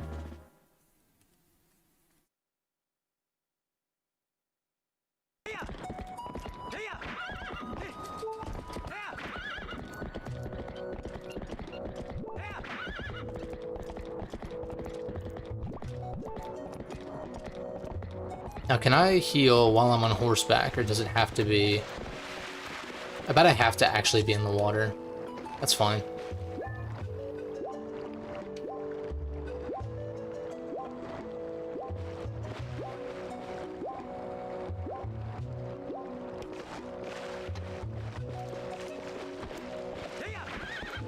Maybe I will go for 100% in this. Maybe. I'd consider it. This is like the one Zelda game that I would consider. Well, the one 3D Zelda game I would consider 100%ing these days. Like the N64 games, maybe, but I get more enjoyment out of those by just going fast. Not necessarily speedrunning, but I guess technically speedrunning is just trying to go fast, regardless of using exploits and stuff.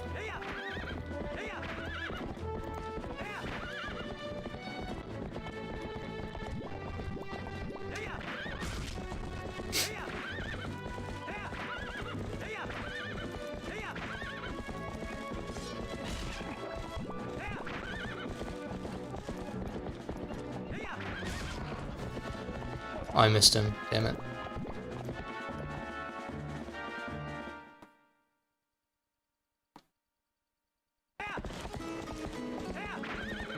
Now, the one thing I'm not remembering is if there are fire arrow puzzles in this game. Because I know you don't get fire arrows as, like, an item. But, like, in every other 3D Zelda, there are moments where you can shoot an arrow through, like, a torch in order to melt something, but I just don't think that that's a thing in this one. Because instead of melting ice, you just smash it with the ball and chain. Huh.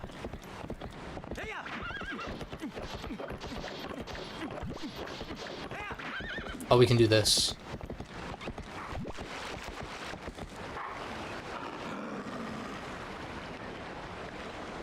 I've never seen this on horseback before. I don't think I've ever seen that scene with Link on horseback. That's kind of neat.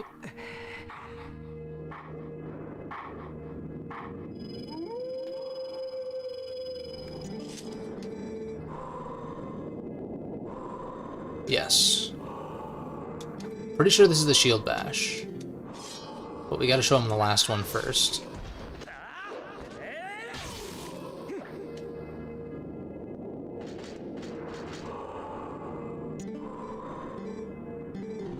Yeah.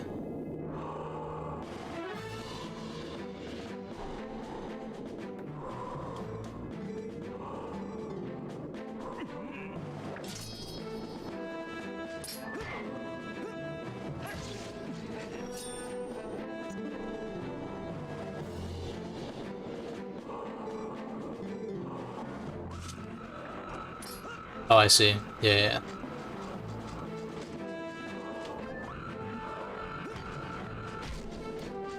I prefer the bottle method, but that's fun.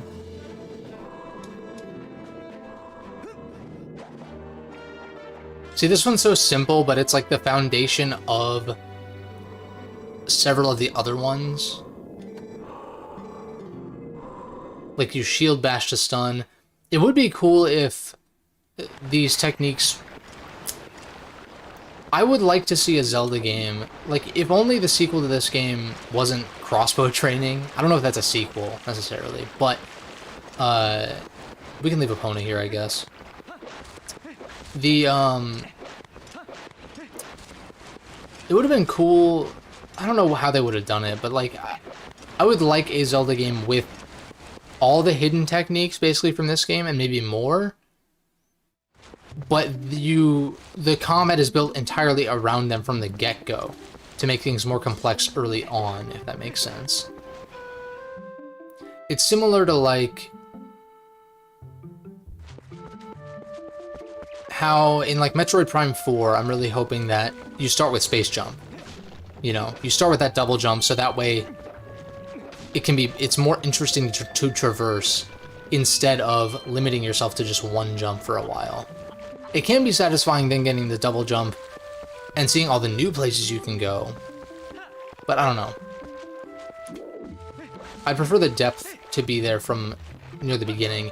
And the other problem, because, well, it's not necessarily a problem. The other thing is, since a lot of these hidden techniques are optional, they can't build enemies that assume that you have these techniques. However, I don't know how you would fight a Dark Nut without a lot of these techniques. Exactly, because I usually just get them as soon as they're available.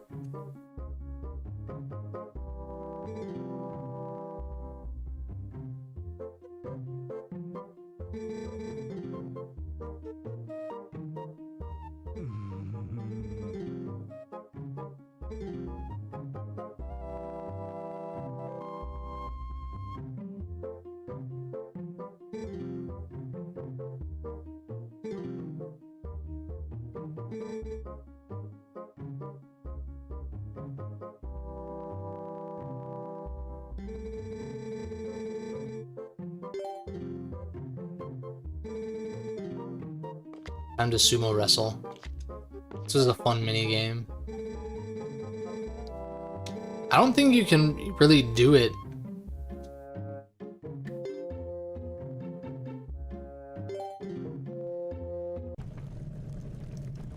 I don't think you can do this after you sumo the Goron Elder, though. I think. Like, yeah, you use it on, like, one of the mini bosses in the dungeon, but I don't think there's not like a tournament that you can do or anything later on or whatever. I don't know.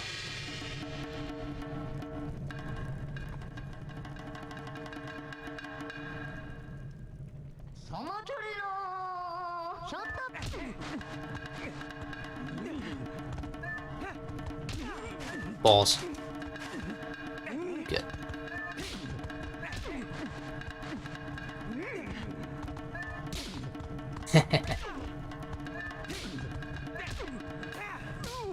Shit's funny as hell. Damn, Link's ripped as fuck. It's fucking cut, dude.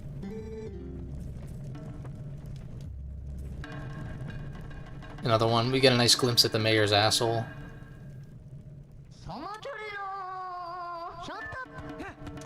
Balls. Damn it.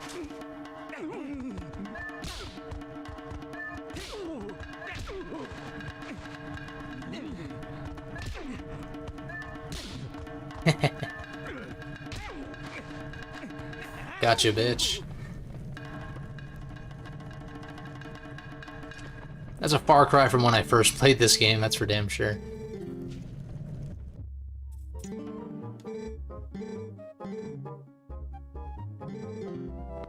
Give me those boots. The boots!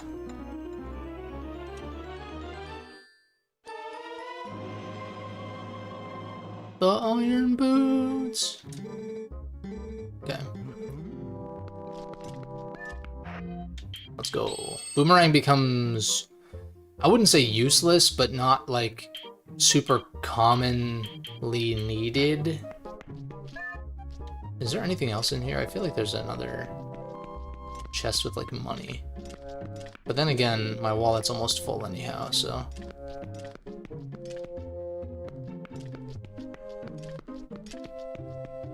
That's fine. Oh, and now I went to adjust my glasses and I'm not wearing my glasses. Now I think the ox, or the goat, or whatever the fuck it's called, runs free, right? Wait a second, I can do this for the heart piece. I think. I might as well while I'm here, because then that's a full heart container, I think. Right? Yeah.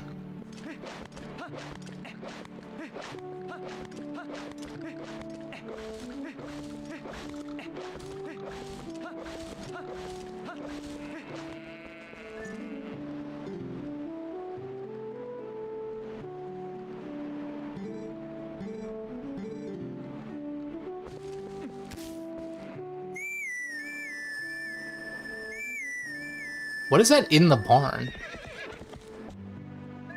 Is that a person? That's the mailman. What the fuck are you doing in there?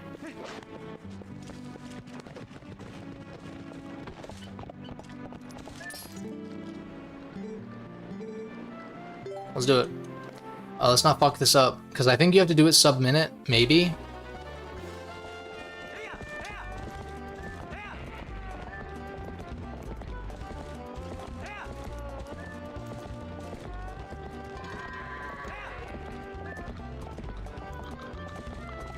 That stray one's kind of annoying, but I can at least get most of these guys in.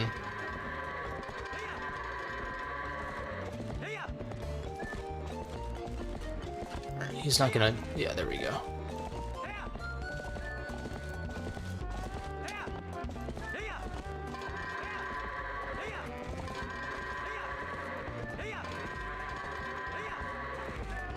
There's always a stray one that just decides to be fucking stupid for no reason. Let's go, whoop. Whoop him, whoop him. Alright, we got this. Sub-minute. We're fine. Yo, you bitch! What the fuck? That's bullshit. What? I swear to God, dude. Stupid-ass motherfucking goat. You were literally standing right there, my guy. He was literally in front of it, facing it. Dumb as fuck. Alright, at least I got it, but like, I was trying to go for sub-minute. It's fine. At least I didn't need sub-minute. Goodbye. I like how I was making fun of people who complain about that stuff. But that's optional. Like, that one's optional. You don't even have to do it quickly. But it is annoying when they just randomly go off to the side when they shouldn't. Now, should I do the Good Samaritan thing and, like, you know, tell them that their kids are safe? Probably.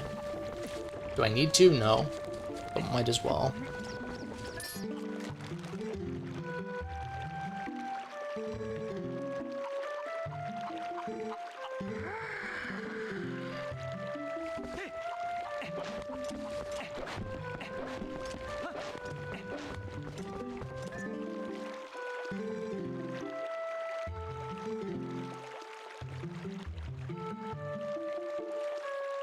I usually don't do this.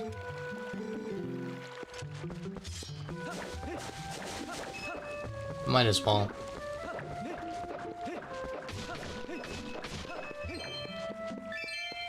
Might as well max out the wallet. I'm unsure if I can buy bombs when I get back. I will check.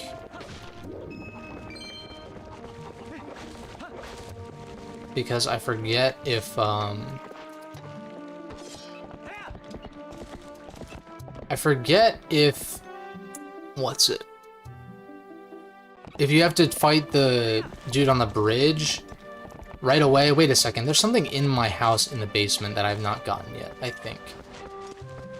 But then again, if it's rupees... But if it's a piece of heart, though... I'm gonna check. I don't even care if I waste the rupees, it doesn't really matter too much.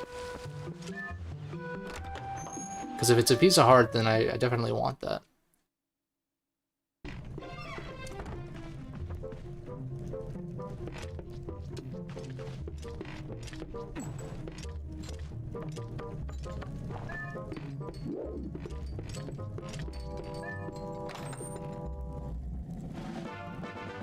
Oh, well. Ah, okay. I guess that's fine. I just gotta remember that it's there for when I'm like short on rupees or something.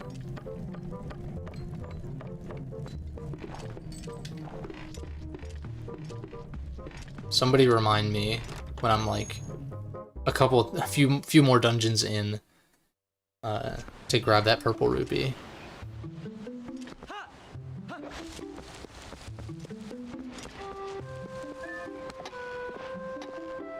Or at least once I buy the Hawkeye or something, because that, I know that costs quite a bit.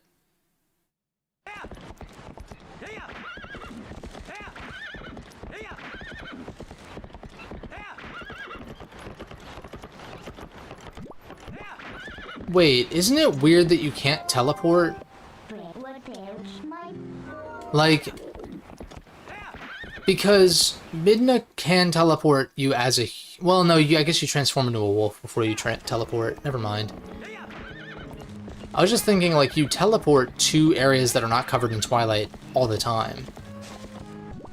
But I guess you have to be in wolf form, so that's the caveat.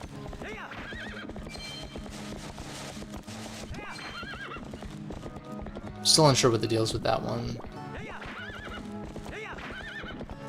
Get the boots. Let me see what I can buy. And perhaps make my way up to the mines.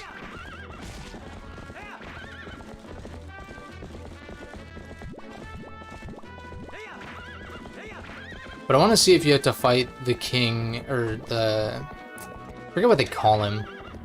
The Bokoblin General, or whatever.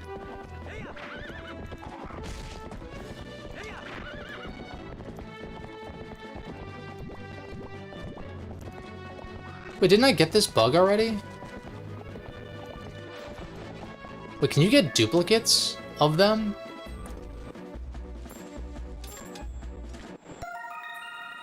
Oh, that's really stupid, because then you're never really sure which ones you've already gotten, because... Like, yeah, you can check the booklet, but it'd be nice if they just completely despawned, so you don't have to worry about remembering in the moment. Whatever. Not a huge deal.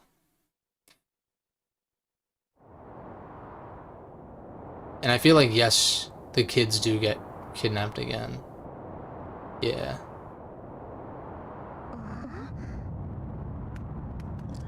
Yep.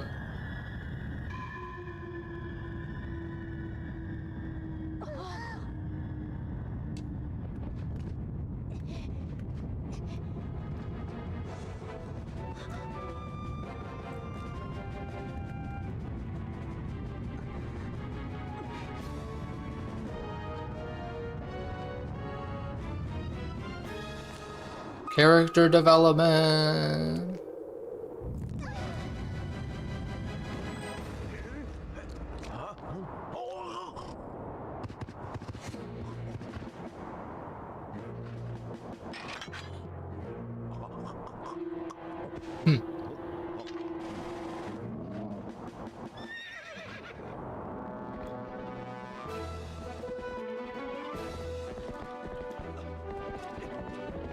Let's see if I fail this bridge fight several times like I usually do.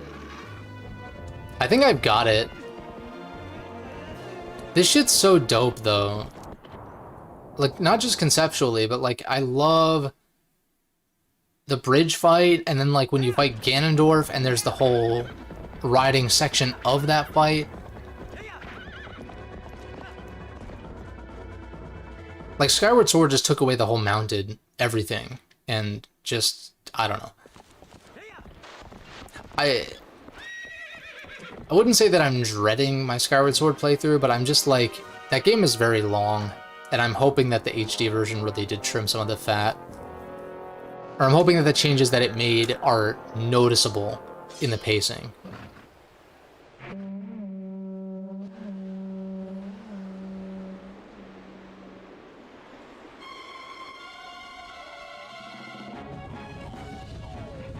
Like, these guys get fire arrows. Why not me? This is like a little preview of the final boss.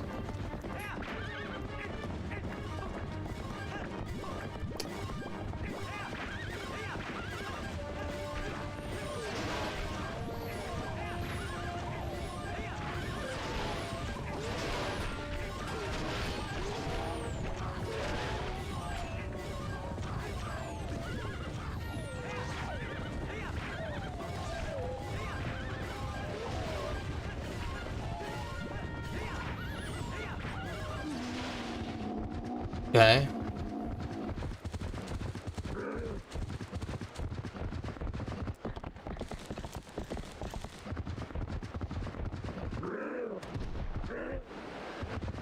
This bridge doesn't blow up, right?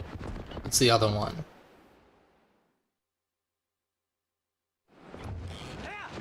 Oh, no, wait, maybe this one does blow up, too. Actually, no. It doesn't blow up, but we're just trapped, that's why.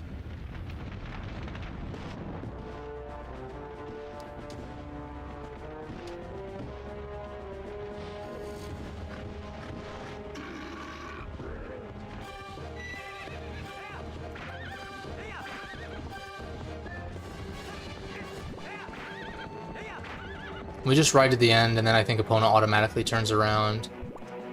Or maybe not.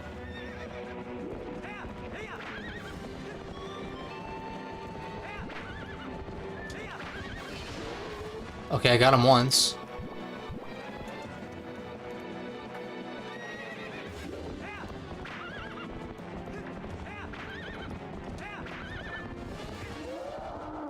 Nice, first try. Not bad. That shot, though. See, the Bridge of Eldin is so iconic, but I always thought that the Smash stage was kind of lame. Because it's just a, like, I don't know.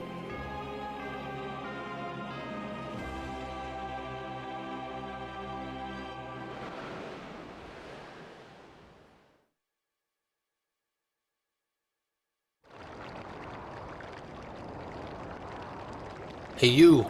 You're finally awake. Like, literally just drops you in Skyrim.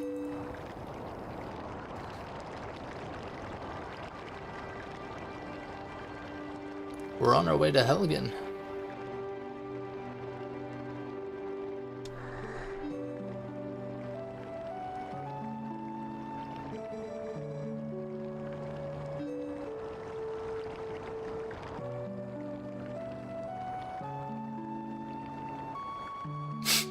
What kind of a head shake was that, dude?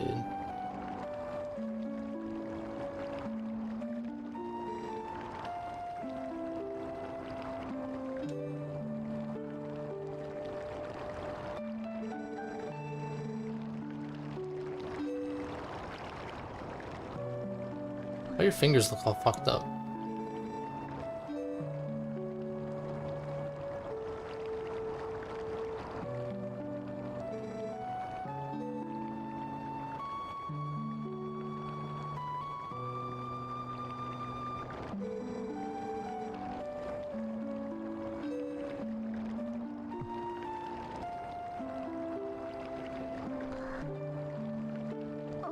He's dead.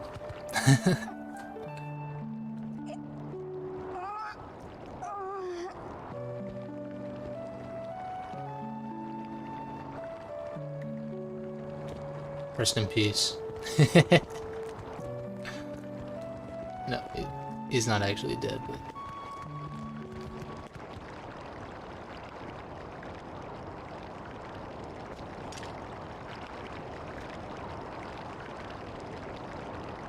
Let's go. But first, gotta check the shops, see what's up. Because it may be post-Goron. No, Malamart's open, so maybe I can buy the Hawkeye, though I don't have the bow, so I don't know if that's a problem. Oh, I can buy the Hylian shield. That I'll take for sure. Hawkeye's later, I think. 200? Give me that shit.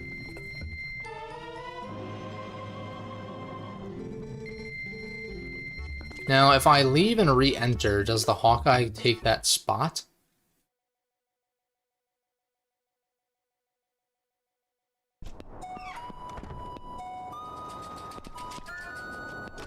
I'm just gonna check, see if he replenishes it with something. No, okay. Just checking. That must be post-Goron Mines then, which is fine. Although now I'm tempted to go get that 50 rupee, but it's kind of way out of the way at this point. I'll just have to remember to pick it up the next time I'm in Ordon, but that's what I'm talking about. And you know, one thing that I do like about Skyward Sword is that they... Well, I say that like it's the only thing, it's not. But one of the things I like about Skyward Sword is that it reserves the Hylian shield for a very specific... Like, it's an optional boss gauntlet that you can do, and if you clear it, you get the Hylian shield, which is the only shield in the game that doesn't break. And so it's like... I don't know, I kind of dig that. Okay, you still can't do it then.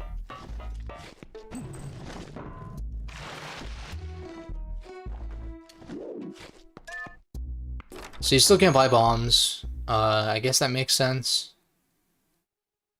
But then once I do get access to bombs, that opens up a ton of, like, optional paths in Hyrule Field. There's some heart pieces I can get, like in the Gorge, up there even. Etc, etc. But now what do I want equipped? Probably this.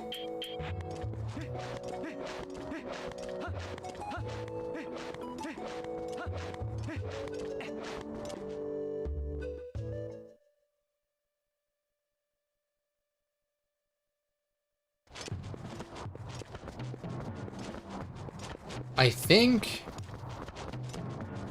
I'm gonna save this for next time. And we'll do all of Death Mountain and the Goron Mines and stuff next time. As well as probably a good amount of side stuff after, leading up to Lake Bed, because there is quite a bit to do before Lake Bed as well.